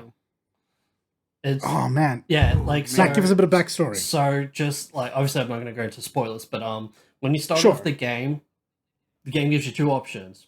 Play the game as if it was in SMT5, but obviously still having like the changes of Vengeance into the base game, right? So of course. So new demons. They've changed the animations of your character's unique abilities. All that stuff, right? But it's still base 5, right? And then you have the Vengeance story, and that's the new content. That's just a whole nother game right there. That's crazy that they do this. Yeah, so it kind of makes me a little nervous about. It makes me a little nervous about Metaphor because people say the same thing about the enhanced Persona games, which I've never played an enhanced Persona game. I've always just played the base version of whichever one. Like I beat 3, right, and then I played the answer stuff. But I feel like 3 didn't have like a golden or a so I do. Royal. 3 had Festival, which Fest. Which had the FMC, Aegis, right? It had the Aegis episode tagged on to the end, which was the same thing as like what Golden did for 4, Royal did for 5. It was extra to the game, and whereas like Golden and Royal added more like definition to the story that already existed and fit it in within the time frame that was already there. Episode Aegis, which is what it's called in the reload version. Yeah. Episode Aegis is just it's a epilogue to 3. Yep. It basically bridges 3 into I guess Arena, whereas the next time the characters from 3 show up, technically. Yeah. But yeah, it is an epilogue because I don't feel bad about spoiling 3 because in 3, main character dies in the this year, my guy. Well, I don't care. I don't care. I'm spoiling it. 3 at the end of the game, the main character dies. He sacrifices himself to save the world. Yep. And I think at the beginning of episode Aegis, only Aegis remembers. Yeah. Yeah. That's why she's like the only playable character or some shit like that during it. Right. And apparently that changes in the reload version. Oh, okay. But never mind really? then. Okay. Yeah. They made some changes to tell that story better or something. But by the end of episode Aegis, even in the original version, she learns what happens to him and then gives everybody else back their memories of him. Does he come back to life? No, he's still dead. Oh, okay. Don't be silly. No, he's still dead. He's still holding back death from descending upon the world and destroying it. Right. Correct. Yeah. But now all of the cast is just like, well, now we have to live our life to the fullest for him. Yeah. Because he's not there. And then Aegis and what's her name from 3? What's the attendant from 3? Elizabeth? No. Yes. Elizabeth. Margaret's 4, and then twins. Yeah, Elizabeth. 5. Yeah, Elizabeth. Okay. So Elizabeth and Aegis. Think you were going to forget about Elizabeth. Yeah, I don't know why I like Elizabeth. Elizabeth and Aegis, I think, at the end of it are like, we will try and find a way to save him while still keeping the seal intact. So yeah, and that's the Elizabeth story going forward that I knew. So fair enough. Yeah, I think Aegis is also helping her, but like loosely, makes sense. Yeah, directly, because part of the whole episode Aegis is she's like borrowing the protagonist's full power to use multiple persona. So yeah. But yeah, that was a tangent. Yeah, I don't know why the fuck off. you were going on. We're talking about SMT here, bro. None of that fucking schoolboy shit. Well, no, it is important to bring that up because it was me who asked. Yeah, if the extra content was always like this meaty. Like, am I going to have to buy another game for Metaphor because SMT5 went as hard as it did? So, I wouldn't say as meaty, but like pretty much at the start of, I want to say 4, at least 4, even though 3 came out before. You get like the extra dungeon. In 5, you get the extra dungeon, and then in 3. Oh, I thought 5 was bigger than that. No, not really. You get never an mind. extra. People led me to believe that 5 was like a whole extra half a game on top of it. So it's like, if they're just getting bigger and bigger. No. It's a big dungeon. It is a big dungeon, but it's still one dungeon compared to literally an entire fucking new game from Vengeance. I will say 5's, unlike 4's, because 4's only really added the social link and the dungeon.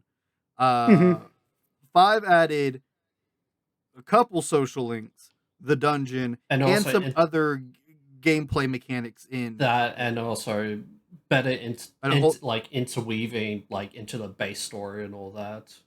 Yeah, sure.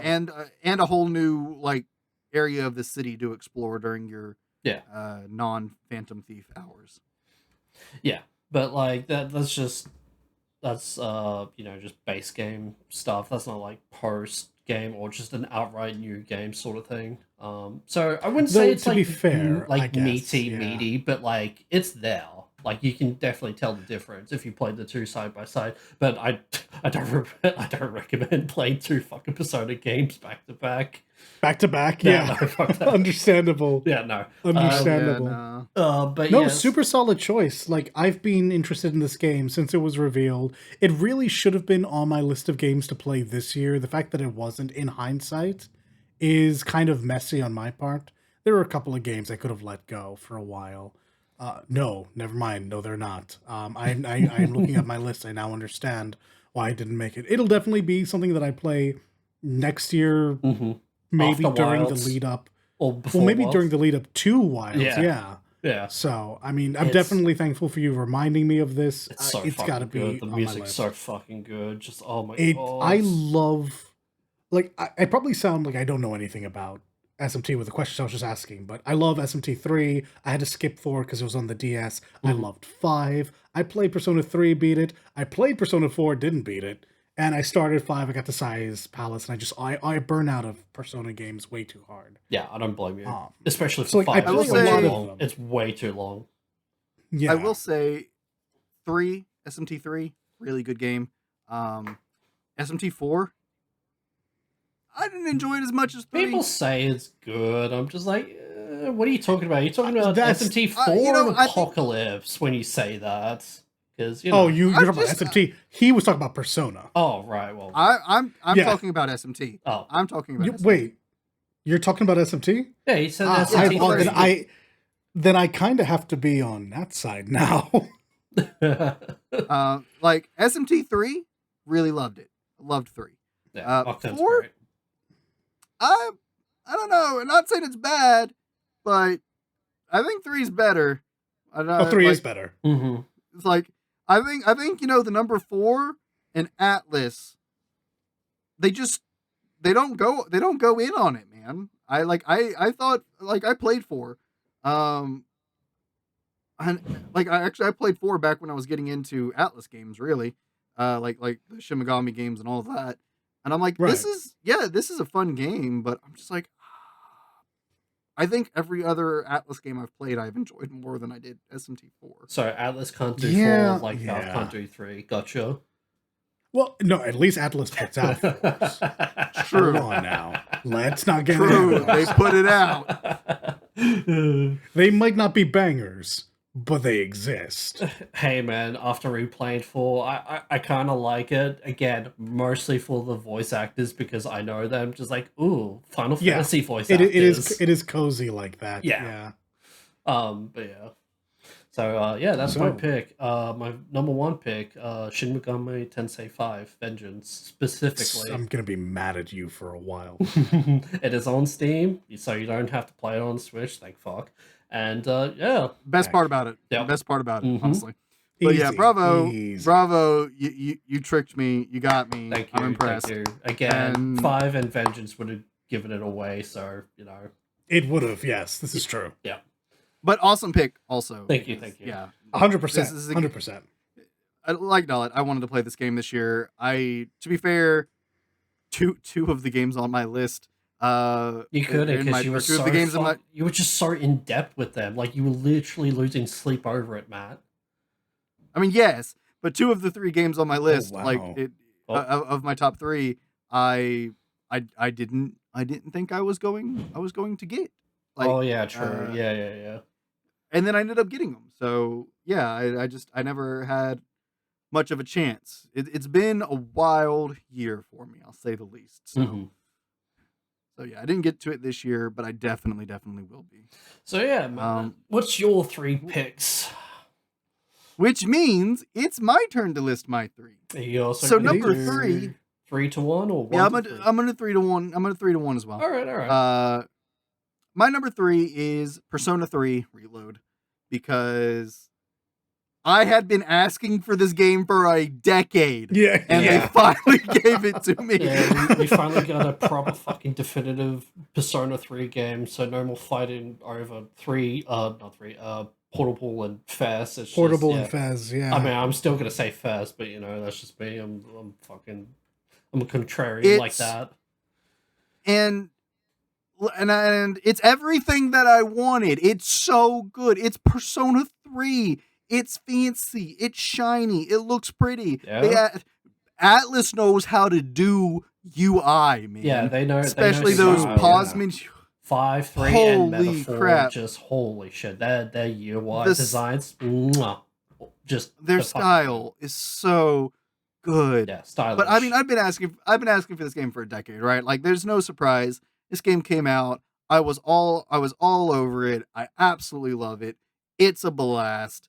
It literally did everything I wanted. Like, the only quip I have that I can think of with Persona 3 Reload is in at least with 5. I can't remember if 4 did this or not. Your persona, so Arsene, yep, and then Satanel had their own unique attack animation, like a skill that was unique to them. Izanagi has that. Okay, so I thought so. Well, actually, no. Hold on. Sorry. No, fucking Izanagi himself only has Cleave and Zio. I want to say Zio. But once he gets into Izanagi no Okami, that's when he gets Myriad Truths. Yeah, okay, he has Myriad Truths. Yeah. When they added Izanagi to 5 as DLC, I think he had his own unique one. Yeah, he also had Myriad Truths, and Izanagi had... Fuck, I played 5. What was it? I don't remember, but I think they did add something. Because they added something to Orpheus and Tartarus and Messiah as well. Oh, what about Thanatos? Oh no, Thanatos still has his own unique one. Thanatos, not Tartarus. Sorry, I said Tartarus. Tartarus is the place we go with. Right. Sorry. They gave Orpheus, Thanatos, and Messiah their own unique one when they added them as DLC in 5. Mm-hmm. So I figure when they remade 3, they would keep their unique things that they had in their updated versions, because that's their thing. That's their unique thing, which was just a concept they didn't have back then. They added it with later entries. Mm-hmm. Like with 4, they only gave it to your ultimate version, but with 5, they're like, let's take it all the way, both versions, and then they added all of the past protagonist personas and gave them versions if they didn't. So I was like, well, so obviously Orpheus and Thanatos and Messiah will have their own unique thing that they got in 3 in 5. Oh, in 5. Yeah, they had in 5 in 3 Reload. Yeah, and they don't. Really? So Thanatos doesn't have daughter Hades? No, he doesn't. What the fuck? That's like... Yeah. Wait, does he it's not literally have that my only quip. Original 3? He doesn't have that in base 3. No. What? Nope, he doesn't. Then that where was the fuck that was did something that added come to from? him. Because was his unique thing. They added it in 5. And it's so him, and it's just like, that's so cool, and it looks so cool. I swear, but no, it's not. At it's least not in Reload. Thanatos had his own signature move in OG3, or at least 3 first. So hear me out though. I don't know about Dorkun's unique persona, but I know my unique persona is Yoshitsune. And he has a unique skill called Hasotobi, which is the best skill in the game. That's all I'm saying. That's all I'm saying. That's in every game. What I mean? No, this is a joke. This is a joke because I just like Yoshitsune is just my crutch. Yeah, I know. Yes, it's in Metaphor too. It sure is. Toby's in fucking Metaphor. It's nerfed. Yeah, but only one character can get it. Oh, it's what do you nerfed. Mean? How is it nerfed? Is it not 8? It's oh no, it super is. It's I'll explain it later. It's nerfed. It's not bad, just nerfed. Ooh, unlucky. And only one character can get it. And yeah, and only one character. Can get it, yeah. But yeah, but that's my only real quip with it. Like. Yeah, exclusive abilities are not in our they made unique personas. They like literally it's everything I wanted. That's the only issue I have. I swear the only issue. They did everything I wanted. Ability just for him, but if that's not the case, then all right. Now, to be fair, I haven't played it since Episode Aegis came out, and I haven't played Episode Aegis. So maybe when they released Episode Aegis, they patched that in. Maybe could be. They did bring over a lot of other things from I guess not previous games, but I guess future games. Oh, that's a weird way to think about it now. So yeah, so maybe that was patched and fixed, and then my only quip is gone.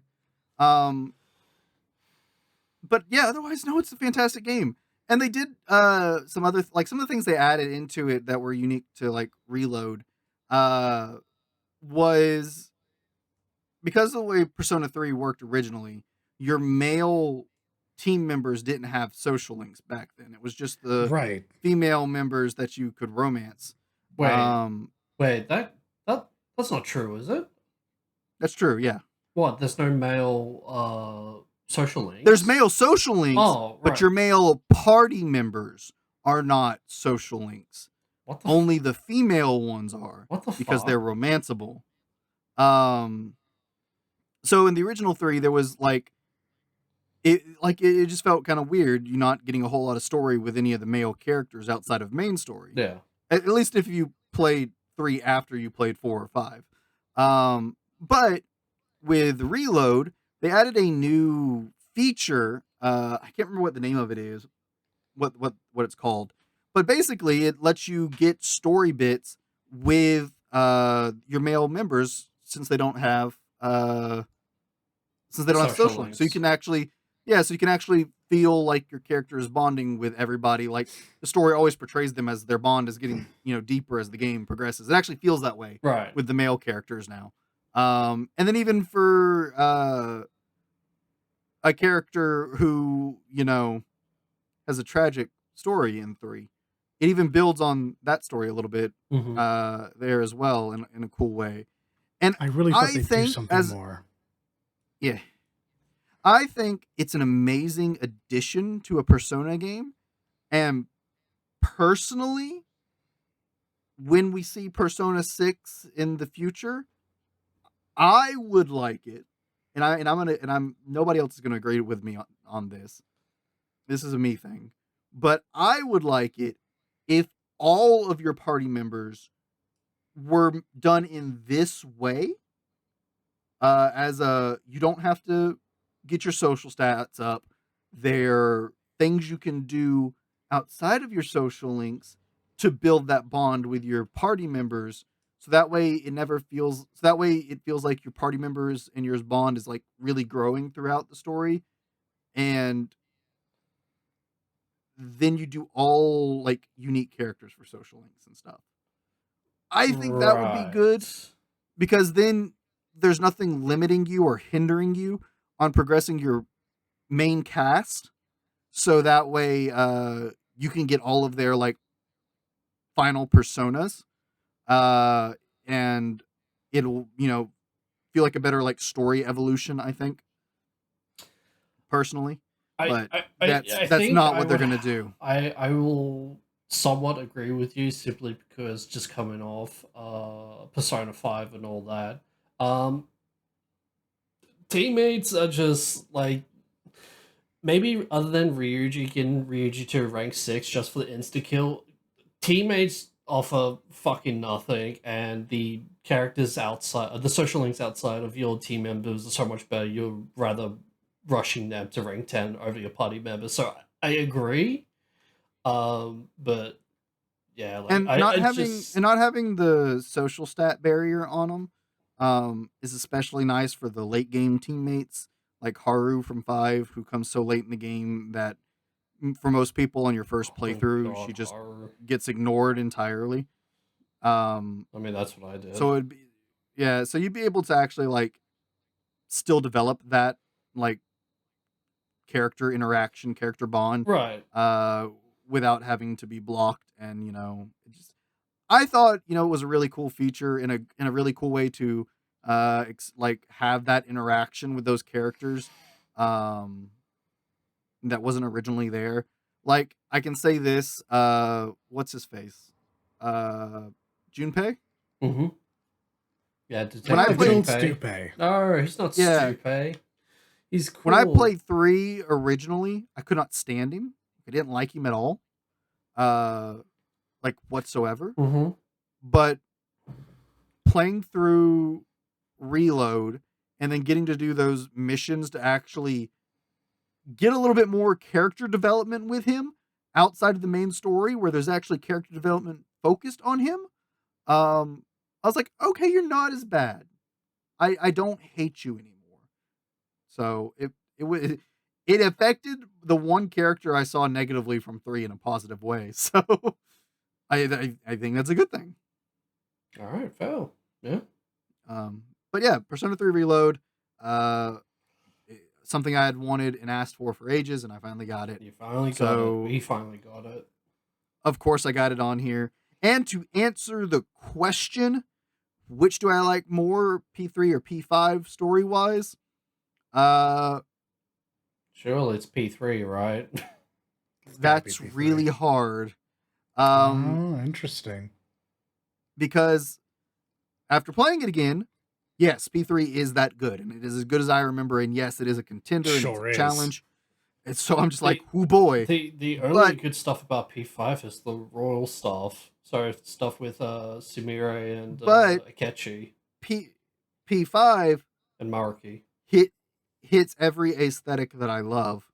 So yeah, Phantom Thieves, all of the jazzy themes, like I just aesthetically, I think P5 takes the win. Like aesthetic story and aesthetic, all of that, just I think P5 takes the win. But then I think P3 is probably a more solid through and through story. So when I put them side by side, it's really a tie. I don't know that I can pick one over the other. It's gonna be what mood I'm in that day when you ask me. Foul. I don't know that I can pick one. In terms of aesthetic, right? You're comparing a stylized aesthetic over like a solid not stylized, a solid aesthetic. And when I say solid, I don't mean like it's like it's good, but like a solid color. You know what I'm trying to like describe, right? Yeah. It's pretty much comparing those two, which is, I don't know if that makes any sense, but it makes sense in my head, because like when I think of 3, I think of just the color blue, but as for like 5, it's black, red, white, and all that. Does that make sense? I get what you're trying to say, I think. Yeah. Right. When I think of the various different Persona games, I think rather uncharitably, I'll give you this, that Persona 3 was the last time that Persona felt tied to SMT, other than the obvious they're using the same demons.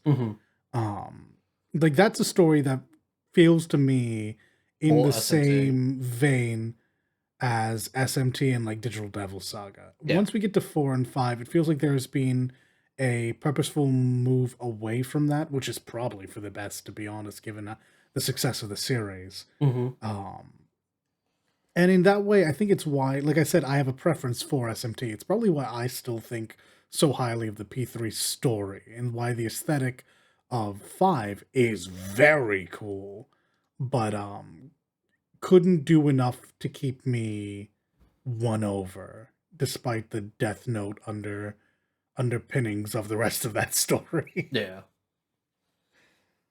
No, you're correct, because like fucking no one talks about P1 and 2. P3 is probably the first Persona game of most players, and then Persona 1 and 2 is actually just SMT in a high school, which is what we say about 3, 4, and 5, but it is different. It is not the same. Oh yeah. But yeah, my number 2, I don't think this is a surprise considering how much I talked about it just a few weeks back from this episode. Yeah, it's Dragon Ball Sparking Zero. Yeah, it's Dragon Ball Sparking Zero, because I was excited for this game, and guess what? It delivered. Your excitement. It did everything it said it was gonna do. Yep. Like to the, oh man, I remember playing Budokai 3. I think it was, maybe it was like Tenkaichi 3. I don't know, but playing the old one, fighting the giant ape Vegeta, and it being an absolute pain in the ass fight that I raged so hard on. I threw my controller and busted it open. It pissed me off. And now it's guess back what? For the vengeance. And now it's back. Yep. When Sparking Zero came out, nostalgia was there, ruining people. And I'm like, I'm here for it. Let me rage again.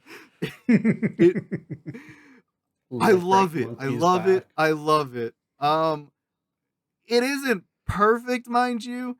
I do have quips, but they're ultimately small quips.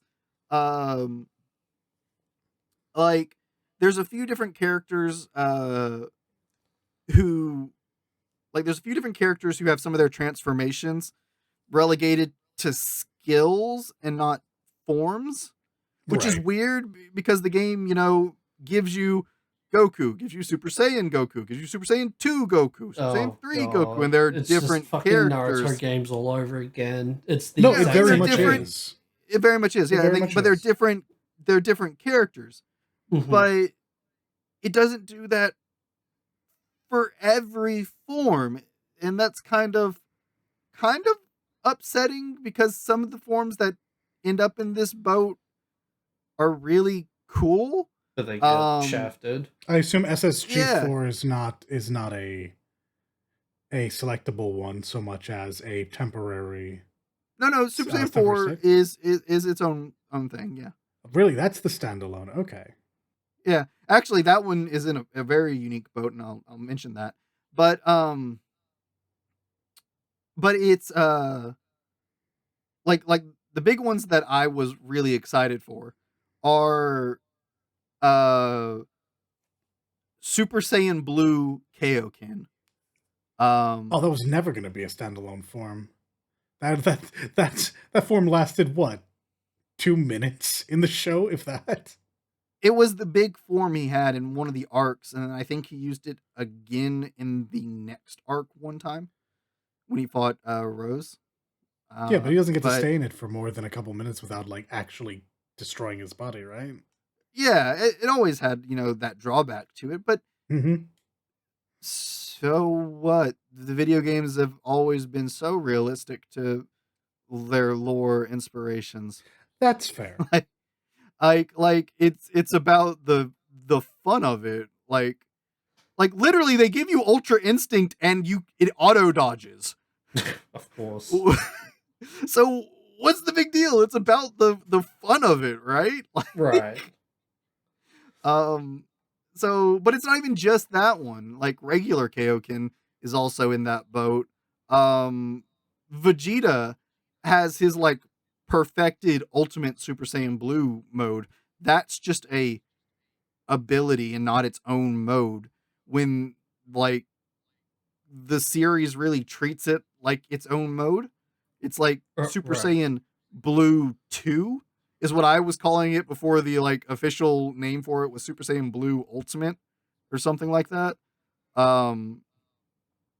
Yeah, but it's like, so why are these relegated to abilities, but then you have Vegeta, Super Saiyan Vegeta, Super Vegeta, Super Saiyan 2 Vegeta as forms? And like it's just like, why did you pick and choose? Like it's really kind of upsetting. Because like I'm a big Vegeta fan. Like Vegeta is my favorite character in Dragon Ball Z. So I'm just like, I really wanted, to play as Super Saiyan Blue Ultimate Vegeta. And I can, but it's for like 30 seconds. And I'm like, oh. But but look, they get to play as Ultra Instinct. But look, they're getting Beast Gohan in the future. Like, I can't use my best Vegeta form for more than 30 seconds while Goku, Gohan, and Piccolo even technically that's not the best Vegeta form. That's Ultra Ego. And that's not in the game yet.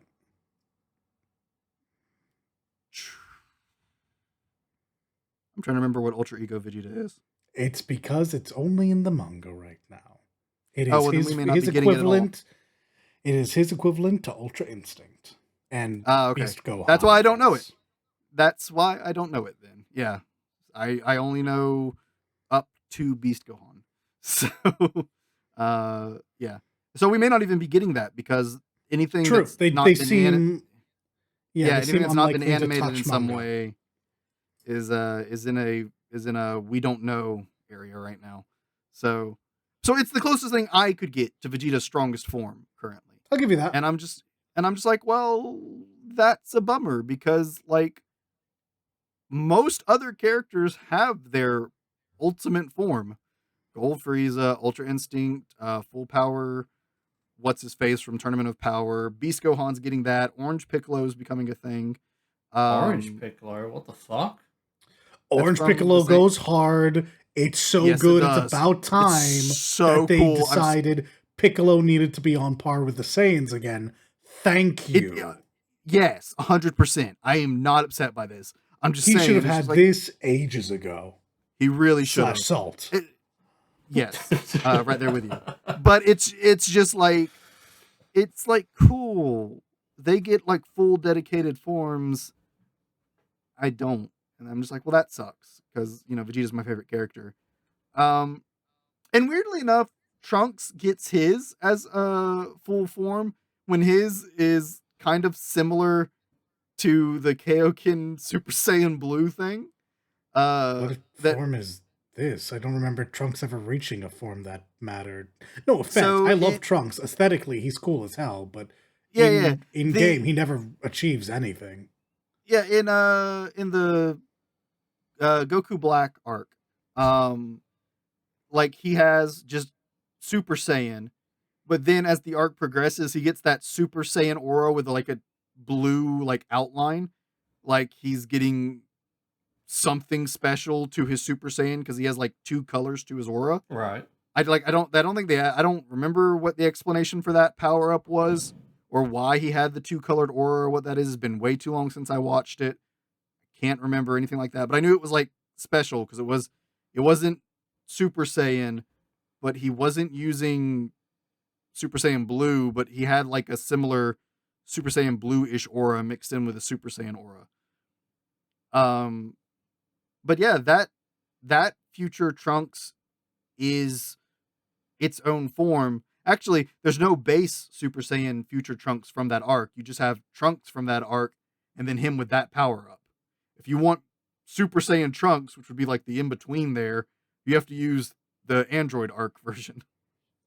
Which I feel is correct. I think it's ridiculous that there's as many iterations as of these characters as there are. And we'll talk about this in a future show. There was a demonstration done for the Bleach game. I think the Bleach game handles this concept way better than Sparking Zero. But shit, really? That said, I'll link it to you when we're finished here. Okay. That said, it's not like I'm against having a dream game with like every version of the character. I mean, it leads to situations like you're talking about now, where if they don't add a very specific version, it maybe cuts out someone's favorite form. Yeah, and it's weird, like, because like sometimes it's just some of their picking and choosing there is just a little odd. That was one of my quips. Another quip is they include so many characters that there are some smaller characters that aren't in the game that I'm just kind of like, why? Why aren't you here? Why? Did you want to play as Garlic Jr.? Garlic Jr.'s there. Sorry. Did you want to play as Pilaf? No, Pilaf's not there. I was about to say Pilaf is there. Yeah, okay. I was like, there's no way. Surely not. He might. Did you want to play as Floor? He won't be there. But no, so it's weird. Like you've literally got like generic Frieza soldier. That was weird. Right? Yeah. He's just a guy. Yeah. I mean, and then you've got like Cybermen and Cell Juniors, which like I get why they're there, and I'm not dissing them being there. I'm glad they're there. And I'm glad the generic Frieza soldier is there. But it's just like, okay.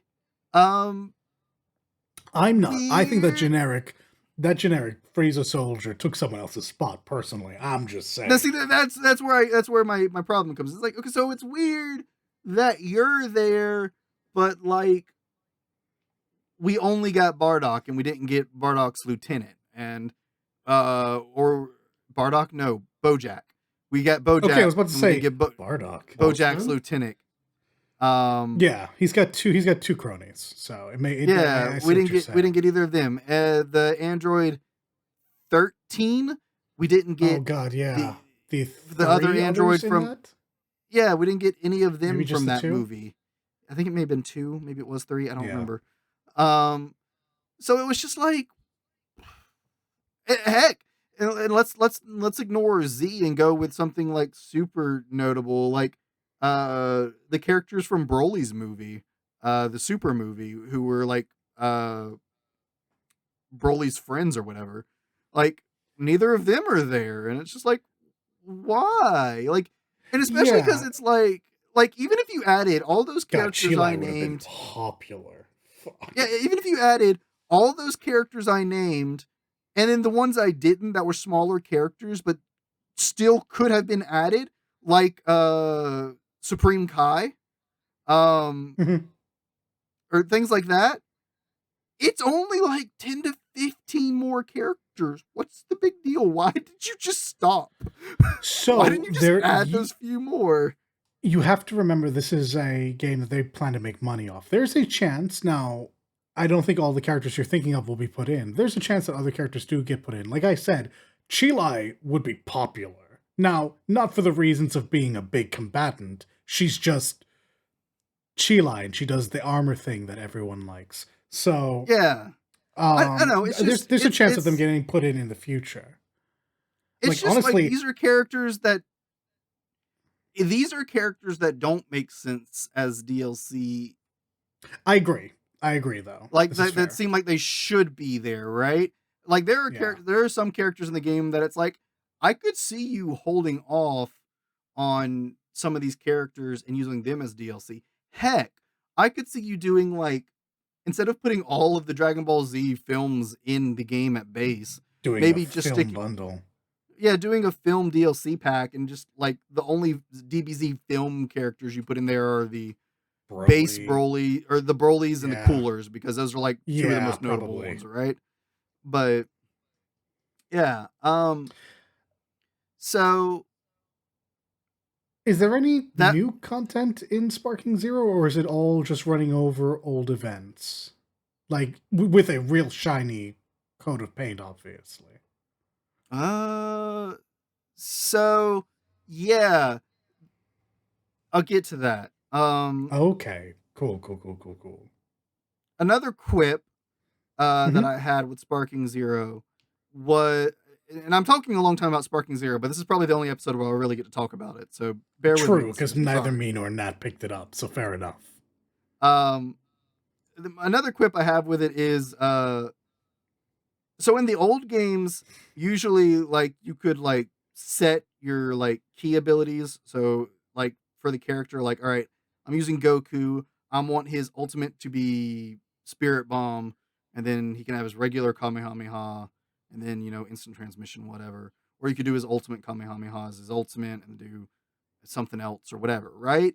They don't do that here, which is fine because they give you so many different versions of the person usually, so they all show up somewhere. But the issue comes up with how they do the transformations. And this is where the Super Saiyan 4 thing comes in. So you have early Goku, then you have middle Goku, then you have, which the only difference I think between early Goku and middle Goku is early Goku has Kaioken and Spirit Bomb. Middle Goku does not and goes up to Super Saiyan 1. Then you've got late Goku, which is Goku, Super Saiyan 1, Super Saiyan 2, and Super Saiyan 3 Goku.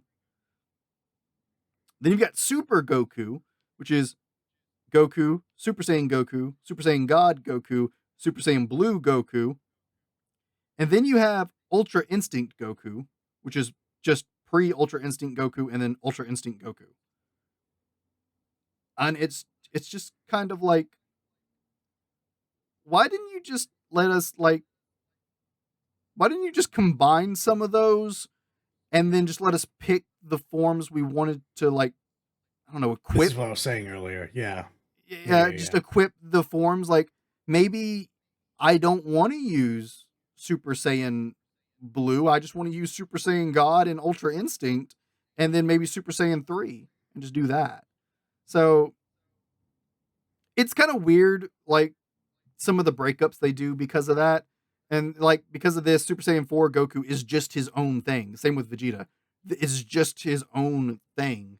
That's it. You don't go from Goku to Super Saiyan 4 Goku. It's just Goku in Super Saiyan 4. So it's like, that's a little weird.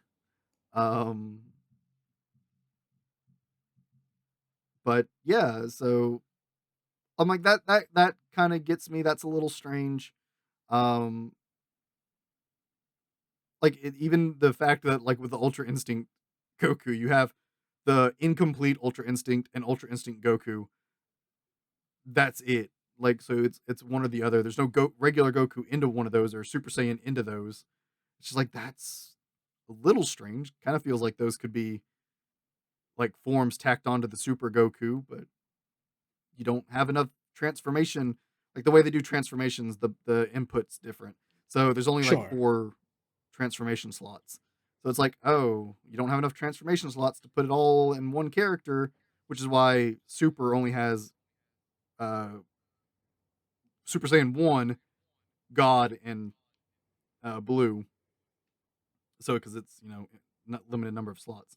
So it's just like, okay, kind of wish I could like input or change that or whatever, but fine, whatever. Like I said, these are smaller quips. The other quip I have comes into your question. If there's anything like new on it. Like, yeah, did they do anything like fun what ifs? So there is, I think in the story mode there are some fun what ifs, but I don't think it really adds any like new modes or anything, or like new characters or anything like that.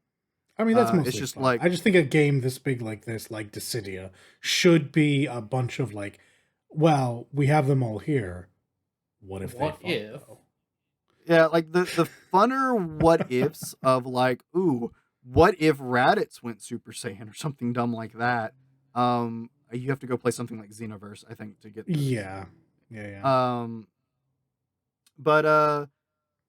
But I might be wrong about that because I've only really done like existing story stuff, like the way it's supposed to go. So I might be wrong on that. I'm not sure. I haven't played the game as much as I thought I would, which that'll be obvious why in a bit. But just from what I've played, uh, but they did add like a few like newer gameplay mechanics, um, which is the sparking meter essentially is one of them. So, Dala, you played the old Tenkaichi games, right? I did. Yeah, okay. So you know how you had your like key meter. You Correct. had your health bar and you had your key meter. And your key meter you could like charge up to like 1 bar, 2 bar, 3 bar, 4 bar kind of thing. Yep. Yeah. So, in this one you have your health meter, you have your key meter, and then you have I think it's called a skill meter. Um so for the key meter, it's like little segments instead of like full bars. So you have like one Mm-hmm. segment, 2 segment, 3 segment, 4 segment. I think it goes up to like 5 or 6. And then you have your, full.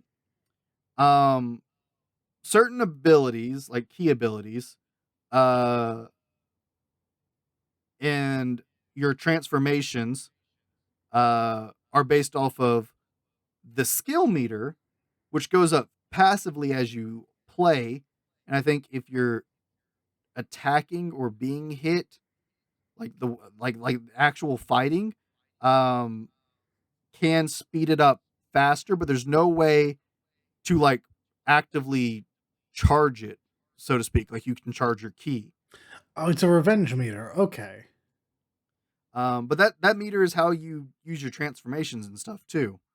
So it's a little weird in that regard because it's like one of the things about transformations is they have a few different skills you could change into them in the old games using some of your key.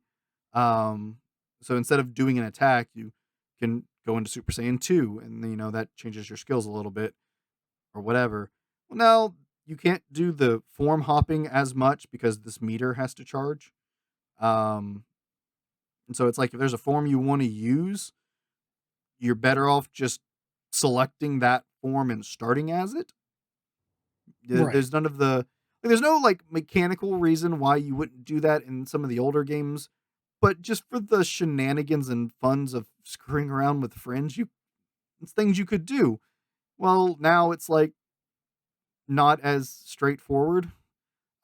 Maybe I haven't played it enough to fully understand the skill meter bit.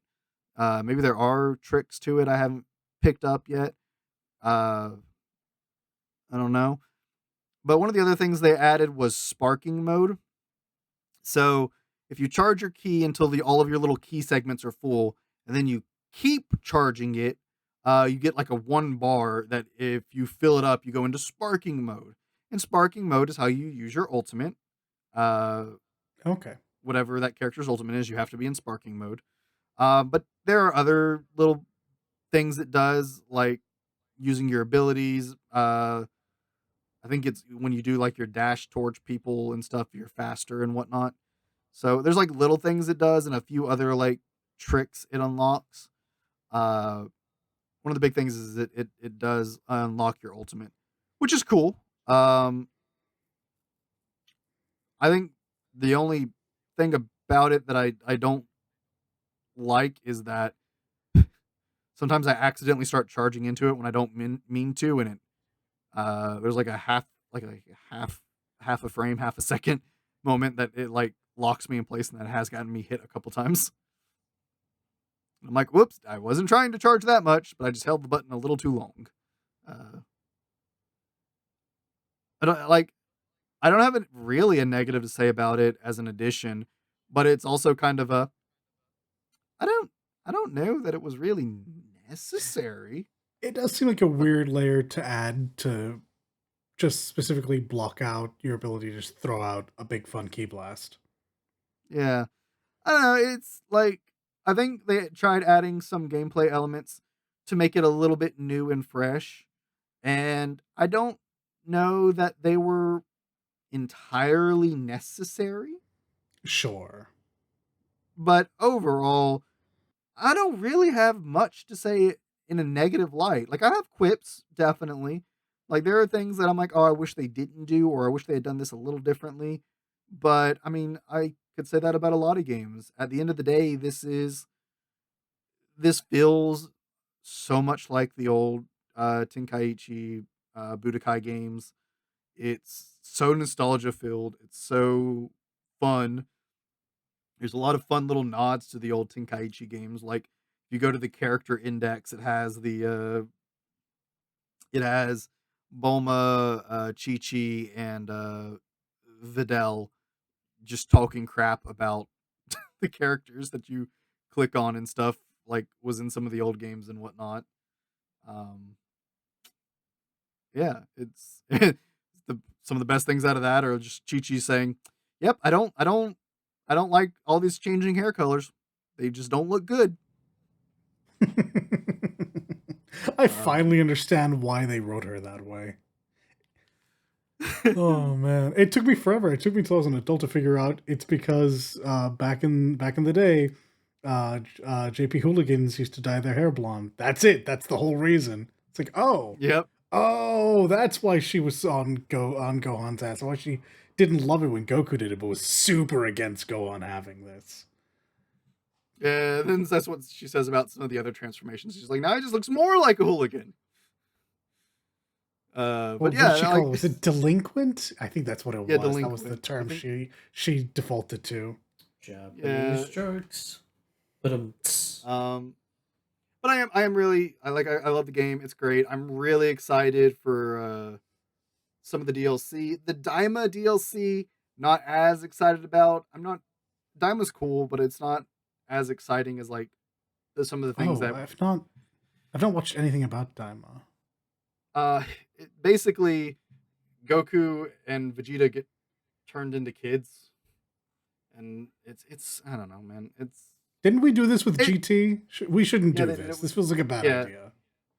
I'm like, I like it's not as exciting as some of the things that were yet to be animated, and I don't know if they will ever be animated. To be fair, um, like Ultra Ego, like Beast, but thankfully at least Piccolo Orange and Beast Gohan were made into a movie. That entire arc was made into a movie, so that's fair game that we had that animated. I'm fine. They did my boy good. Now, granted, I found out that Orange Piccolo is the actual name of that transformation, and that's stupid. But other than that, super down. Yeah, other than the name, it's awesome. To be fair, I'm not really sure what else they would call it, because call it Mystic Namekian or something. I don't care. Just don't call it fucking Orange proper name. That's stupid. That's what they did with fucking the Super Saiyan. That's what they did with Gohan, bullshit, Mystic like Gohan, fucking blue and all that. It's like, yeah. Why is it listen. So first of all, they had a bunch of transformations before they just started calling them blue and shit like that. Like, I think we could have gotten a halfway decent name for Piccolo's only transformation. Okay, fair. To be fair, yes. Into the Super Saiyans, it was always just Super Saiyan, Super Saiyan 2, Super Saiyan 3. Like, don't get me wrong, I know Toriyama has a horrific track record when it comes to naming things. I get that. But this one felt particularly lame. To be fair, Super Saiyan Blue is actually Super Saiyan God Super Saiyan. Super Saiyan, but, yeah. But they're like, that's just a mouthful, so we're just going to call it Blue. That's literally an in canon, in world sentence. Like, it's a mouthful, so we just call it Blue. All right. Okay. Yep. Sure. Yep. But I mean, to be fair, Gold Frieza is just Gold Frieza. Black Frieza is apparently Black Frieza, so you never know. Yeah. So, but it is really cool that we will be getting Beast Gohan and Orange Piccolo. That one makes me very excited because, first off, I freaking love Gohan. And God, what's he gonna say? I'm gonna go orange. Mr.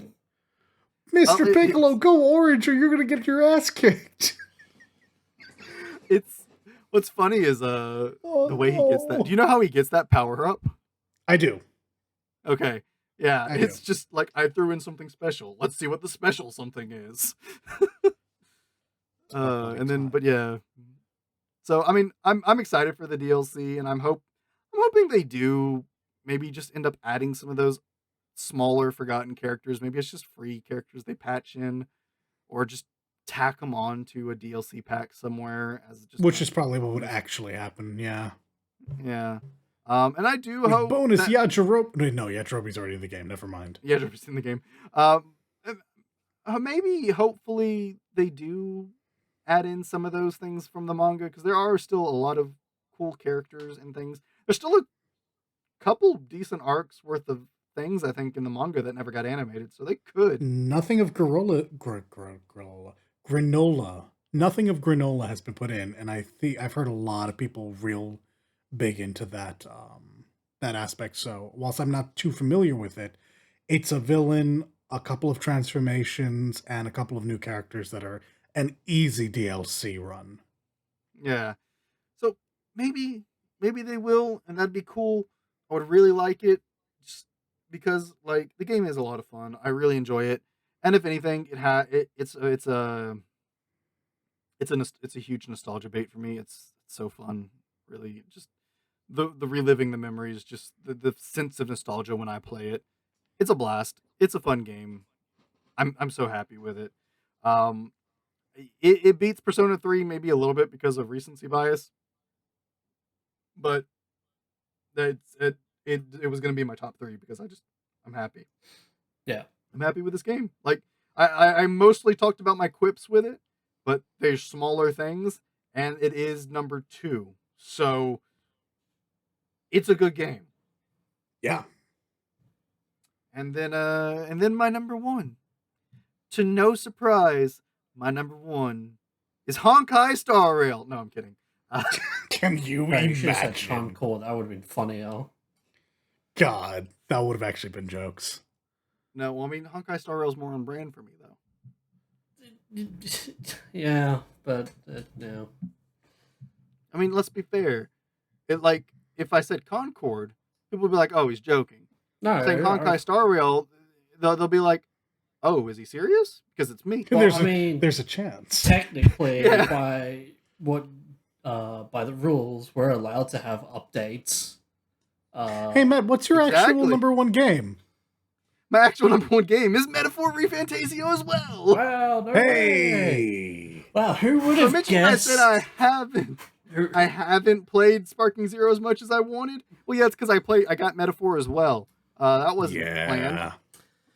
And so I'm so happy. Real quick before Matt gets onto an hour-long tangent of Metaphor, do you think Metaphor is going to get a definitive version? Yes or no? Yeah. So. No, yes or no, Matt? I'm not sure. Oh, that's actually genuinely, having played the game, a safe answer. I think the answer is yes, just because it seems to be what Atlas does. Mm-hmm. But so yeah, saying yes, I can see why you're conflicted on that, because I also don't know what they would do. Follow up. Also, yes or no. Do you want Metaphor just to be a standalone game? Yes. Okay.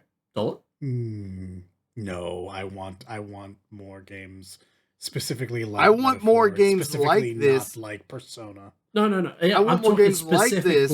Metaphor, Metaphor. I don't want more of this game. Right. Yeah, no. In that case, I agree. I think they need to stop serializing all of their IPs. I think that they can just make different stories. Okay. So, all right, now to come back to your first question. Come back to that first question. So yeah, it's a safe answer to say yes because it's Atlas and that's what they do. But with that being said, Metaphor doesn't leave you any room in its calendar to fit something in like a Persona game does. Right. So that means they would take the route of like Vengeance, which is an alternate version of the story or just a whole nother story. Which I don't know that. I disagree. Matthew, have you finished the game yet? I haven't fought the final boss. I've done everything else. Okay. Just all I'm going to say is you're wrong, but that's it. Because I literally can't tell you anything else. About what? What did I say that I'm wrong?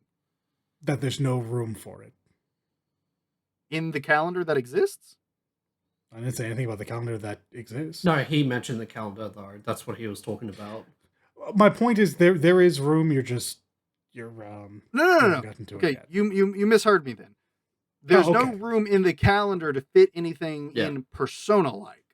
Oh, previously, yes. Yeah. That's what Matt was on about. Yeah. Okay. But as for like, I'm not saying there's not more room. This is probably not saying there's not more room in the story. Or could be more. No. Mm-hmm. Like it just means their options are adding to the story, which means continuing the calendar more or less, and just adding more to the story. More or less, yeah.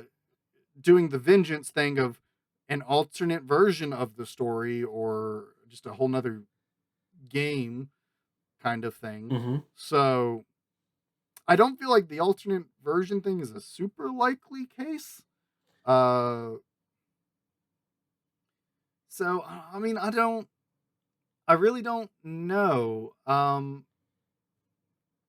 But I do think, like, depending on how the story ends, they could add more. Yeah, like I said, I haven't played the very ending. I've literally done everything else. I just have not had time this week to sit down and fight the final boss. Right. But I mean, I think irregardless of the ending, they could probably add more just off of everything else. Mm-hmm. There's plenty of like things in the game that were left open or have been left open, and I don't foresee those getting completely wrapped up. Like, if they did, it would feel a little shoehorned. Right. Maybe. Like I said, I mean, they could explain it well enough. I don't know. Like, so yeah, I'm unsure what they would do. But I wouldn't be opposed to like maybe getting DLC for the game that is continuing the story after the events of this, because at the end of the day, we're only on one like island continent, and there is a rest of the world out there that is mentioned. Right. So yeah, we may be seeing more of that world out there. There's a few places in the game that could use a little bit more interaction with, but I don't know what they would actually do with that, to be fair. So yeah, they're like there's room for them to add stuff if they wanted to do a Royal Vengeance definitive version thing. So TLDR, yes, right? It's a possibility. I don't know if they will or not, because the game in and of itself feels really complete. Well, no, it's your opinion. Like, do you want a definitive version? Yes or no? Do I want? Yeah, I would have to actually see the very end, like cutscenes to give that answer. Based off everything else, you're more right than you know. Huh? You're more right than you know. Yeah. So, So yes and yes. Gotcha. Oh, I absolutely do. I would love a definitive addition to would this I like game. One? Probably. Version. Yeah. Right, cool. There are. What was the second part of that question? Was do you want it to be a standalone? Like, as in, like, there's no sequels, to be a standalone. Yeah. There's no so collabs, nothing. It's just that's the game. You got it. I wouldn't mind more games like this, fantasy games with the Atlas RPG touch to it like this. Mm-hmm. But for this specific game, this specific world, these characters, let's leave it here. I guess they could make a metaphor, insert another secondary title and it just be a new fantasy game with a new story, and it just the theming is the powers the heroes use as archetypes. If they wanted to do that, and then they could use different or new archetypes, and it could make sense because it's a different world and how archetypes work and whatnot. Yeah, exactly. Because the Megaton games like split up to like 3 or 4 different series. They could do that. That'd be fine.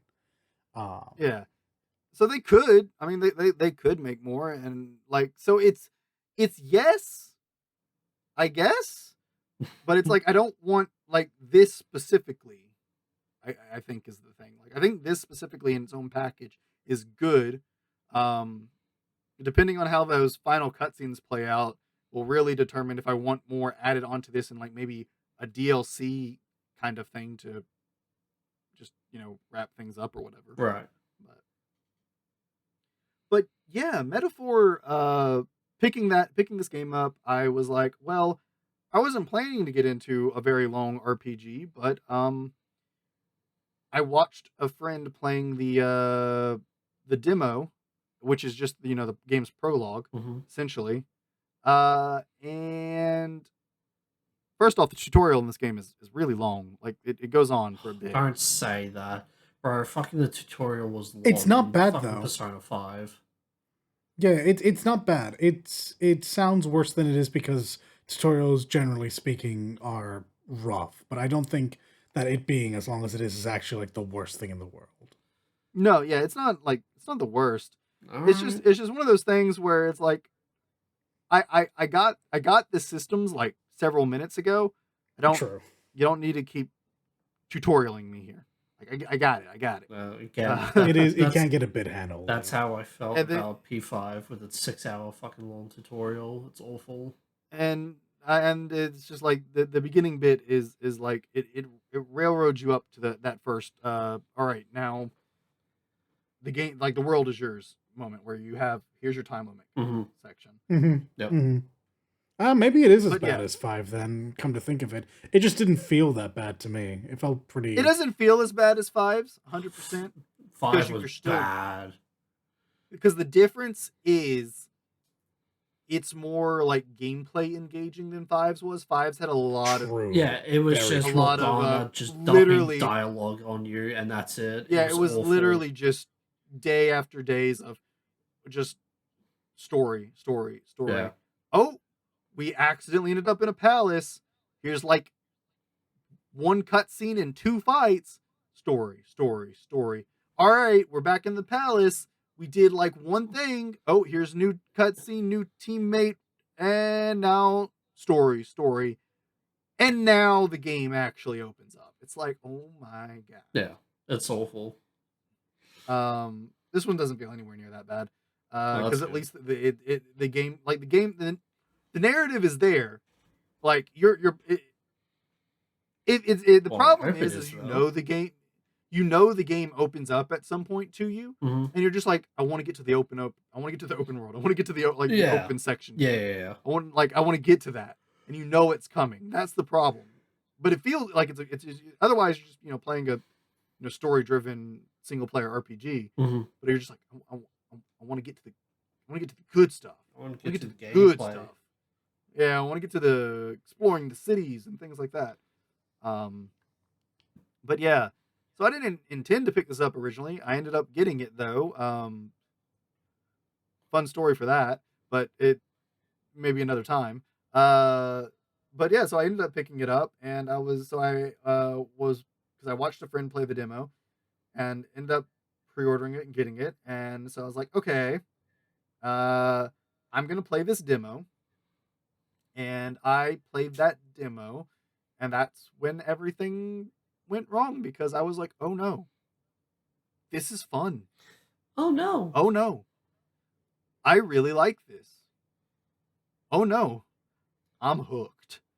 Hook, line, I had the demo for about 6 days before the game came out, and I probably put 20 hours into that demo. Side note, if you just do the stuff that's in the demo, it's maybe 6 hours long. So yeah, I went into an optional dungeon that you could do in the demo and just farmed that dungeon into oblivion just to keep playing the game because I loved it so much. And yeah, so when I got into the main game, I was already like, 15 levels over what the actual boss of the, first like act was. Yeah. And yeah, that continued throughout the rest of the game. I just continued to overgrind myself to where I was always at a happy level where I was doing story, and when I was doing story, it was like, oh, I'm not threatened. But I mean, what is there to say that like we haven't already said when Dalit was talking about it? It just takes all those like Persona things and just does them in a more refined and better way. Like the social link things, there's no like hidden what's the word? Hidden like bond meter you need to build. Oh, It's just when the next one's available, you can do it at any point. Mm-hmm. There's like different like story moments you have to progress like the main story to certain points. Yeah, there's still walls, but like you're not doing fucking social hearts and all that shit. You don't have to worry about that. Yeah. Now some of them have social stat walls, sure, but I mean, first playthrough, I maxed every social link, and it helps also that the max is 8, not 10. But I maxed every social link, and I maxed every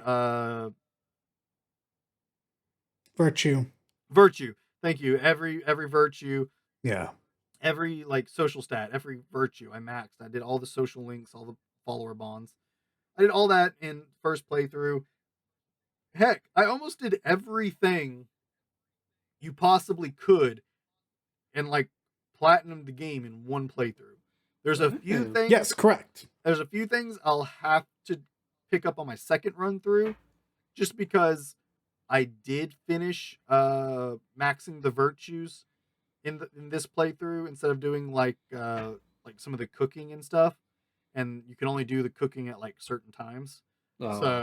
So mad. There's one in particular that kills me because I wanted it and I didn't know I wouldn't be able to do it later. Yeah, and then big old grumpy face. But alright, so like cooking might have fallen, gotcha.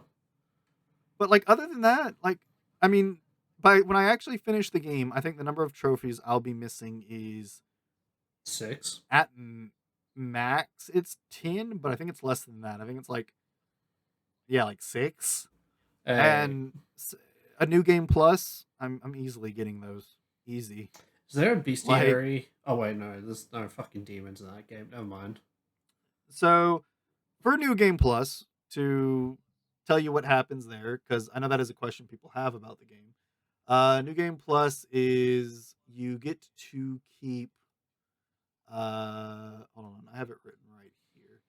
Oh, so is there a your level and your main character level and your bonds reset, so you have to redo your bonds. Yeah, obviously. Yeah. And you have to level your character, but your virtues, which is your social stats, that stays the same. Those carry through. Your money, your mag, which is like another currency, those carry over. You're not gonna have any. Most of your gear, to the best of my knowledge, only one piece of gear in the entire game doesn't carry over. I'm guessing that's story gear of some kind. No, it's optional. Oh, okay. Interesting. Like I don't. Wait, what piece? You're gonna have to tell me which piece of gear doesn't come across. The thing you get for clearing the 3 towers in the final section. What did they give me? Wait, what? The weapon you get for clearing the tower quest when you do all 3 towers. Oh, I had a better weapon by then. Never mind. Yeah, okay. It's not even the best weapon. That's the thing. It's just another weapon, right. But it doesn't carry over. It's like I think the only thing that doesn't carry over. Interesting. For some reason. Interesting. I feel like that's a bug, but I don't know. And your archetype levels carry over. So they're in so much trouble for New Game Plus. Yeah. Oh my god. Which and to clarify, they also auto unlock. So the moment you like forge that bond and unlock that archetype, it's automatically unlocked if you unlocked it on that character. It's automatically at the everything on my On so my for MC. me, who my protagonist, I maxed all my social links, so I have every archetype. All of my archetypes are max leveled. So when I play through again, he's just going to unlock everything, and they're all going to be maxed. I don't have to actually level all of his stuff. Yeah.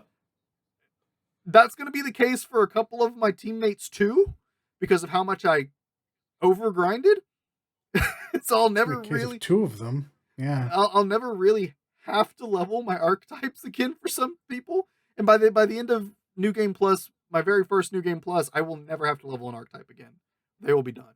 So, yeah, it's the New Game Plus has one fight that it adds.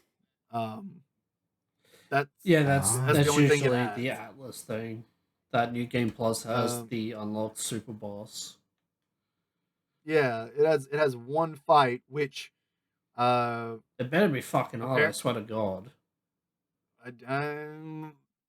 But if what Kobe was telling me is true, he's just like, if you do it like at the end of the game when you get, the in-game archetypes, it's a breeze. Of course, yeah.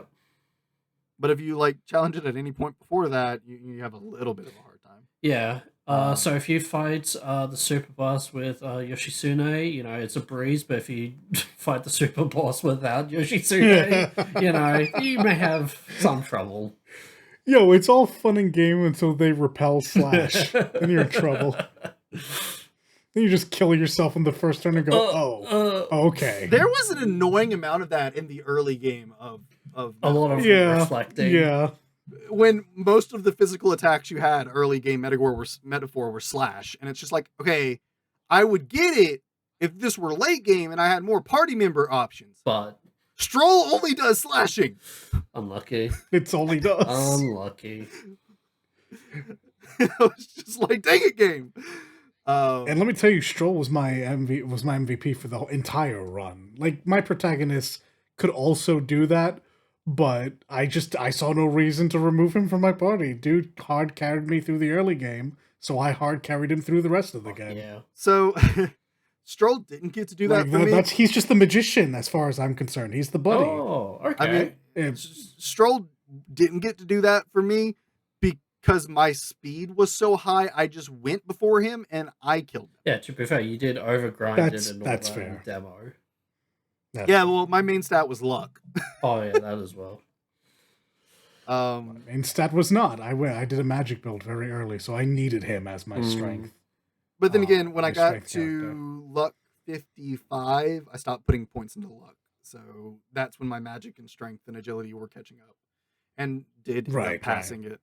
But my magic and strength were 1 and 1 at the end, and then so it was like magic and strength were at my highest, and then it was agility, and then luck was at like 57-ish, and then endurance was like 30. It was like way down there. I was like, when I get hit, you're gonna feel hurts. Yeah, I'm gonna feel it. Cannon. But no, because I have a crap ton of health. Oh, okay. So I kind of negated the glass cannon bit by just having enough health. Right.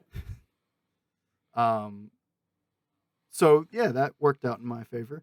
And that was because, when you max an archetype, you get a stat boost depending on what the archetype is. Right, yeah. So, main character had everything maxed, so he had all those extra stat boosts. Mm-hmm. So, but yeah, it's just a great game, and like it has all the Persona elements, but like in a better state. And like Dalit said, like a lot of the downsides that some of the Persona elements usually have accompanying them aren't really here, which is nice. Yeah, like it is feasibly, you can do this entire game in one run, and you don't have to New Game Plus it, because there's no like real. Unless you want 100%. Yeah, and like there's no real reason unless you want to do that one extra fight. And to that end, like if you just want to play the game for its story and not like spend a crap ton of time grinding, it's 50, 60 hours. Oh, okay. Yeah. this could be a very short experience as far as JRPGs go. Right. Yeah, it doesn't have to be a 100-hour plus JRPG. Thank fuck for that. Holy shit. Now, if you play JRPGs like you would normally play a JRPG, you're gonna get 100 hours. Oh yeah, but it's gonna be an enjoyable 100 hours. It never really feels like a slog. Yeah, sometimes the end sections or certain sections of Persona games can feel kind of like a are we almost done yet? Like I'm at this point where when you get to that point of you have the powerful personas and you can handle enemies just fine. It's just like a Yoshitsune. Yeah. It's like, why? This doesn't have to just drag on.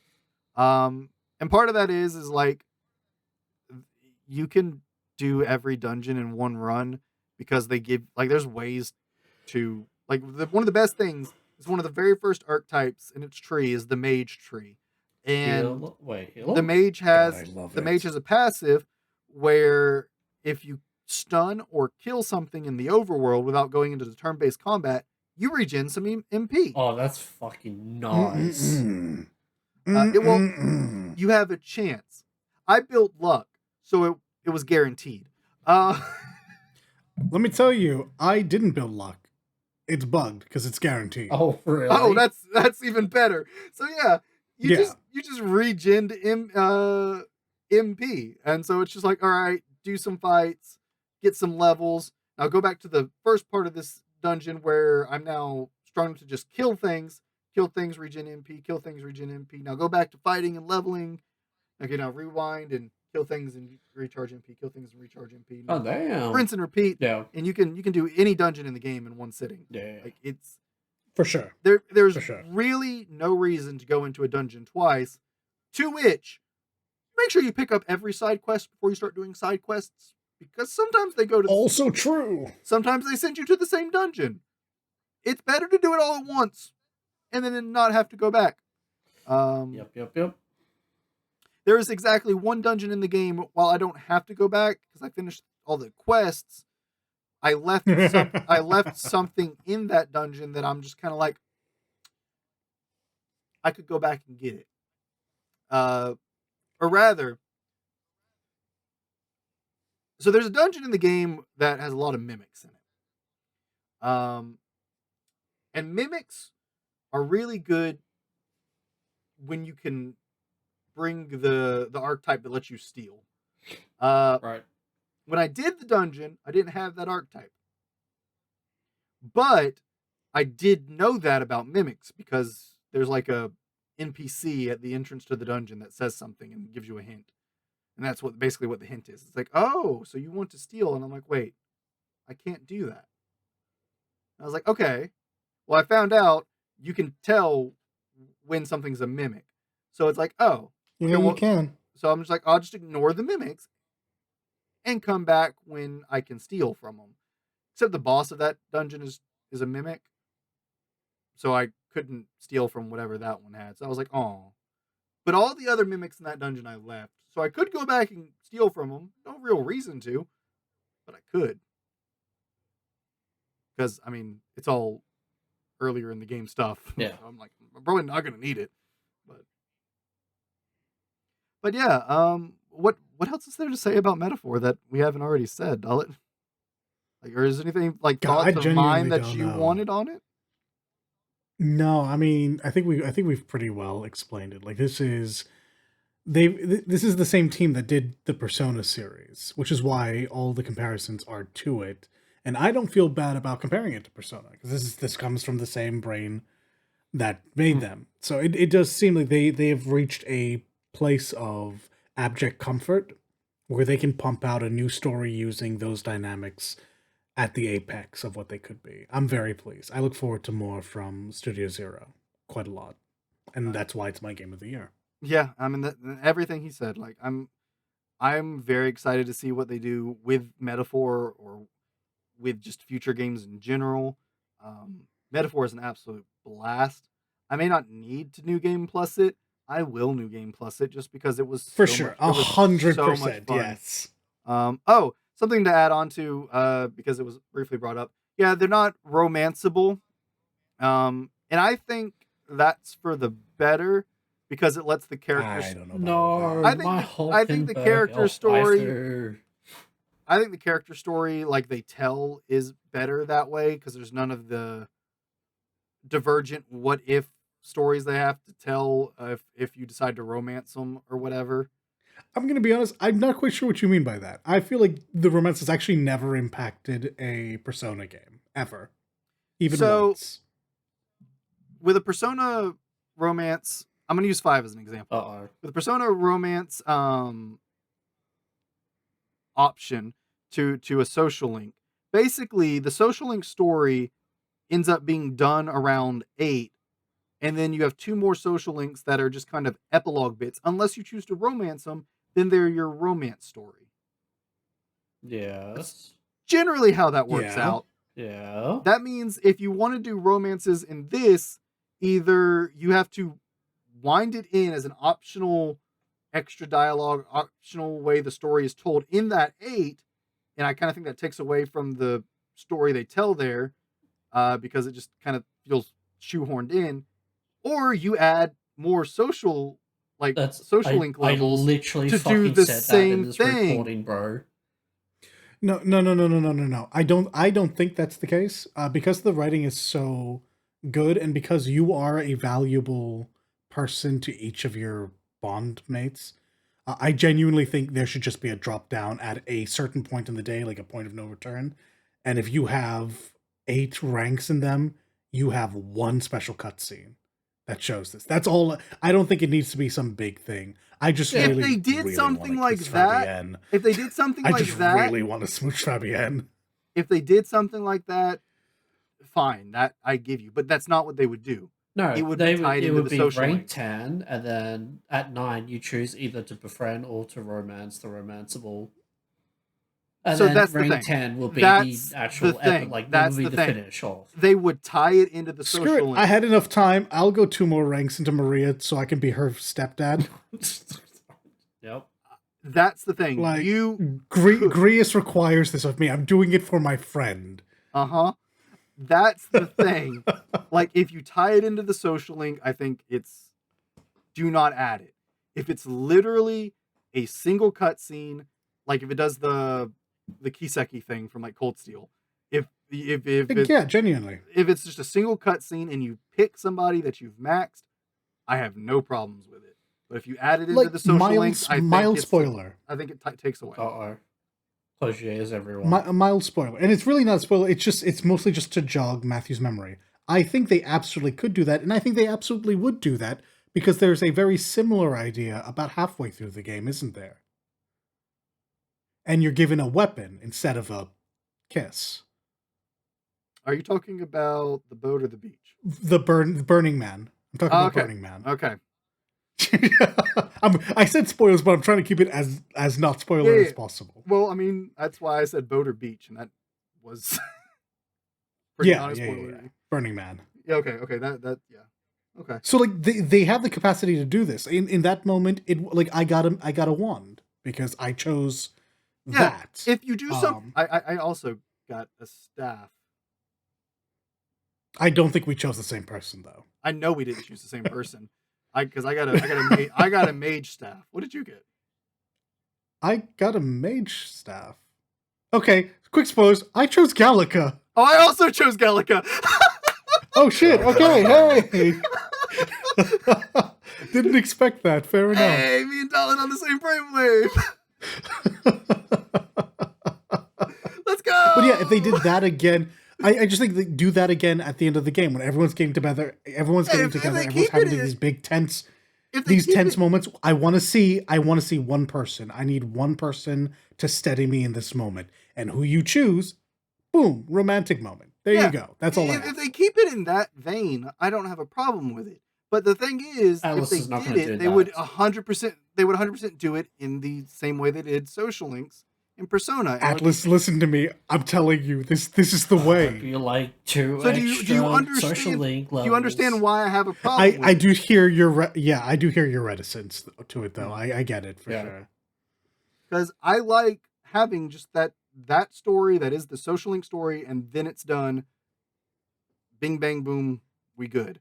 But yeah, and the writing felt very good for not having it, and they were still able to make you feel like emotionally important to these characters. And if you really push it, you could like in your head put yourself in a position like, yeah, I could probably romance any of these. Yeah, so it's just at the end of the day, I suppose, like in to the player, like to every player, if they care about that kind of thing, they have an option that they've chosen in their head, and that's just who they're going with. Exactly. Regardless of what the game actually tells them, yeah.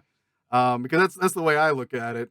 So, because I'm like, all right, in my head, that's probably how this plays out, and I'm okay with that. I ain't got a problem with that. You get a thumbs up from me, buddy. All right. Good. We've choice. been going for a while. Good we should choice. probably start wrapping up before we hit the 3-hour mark.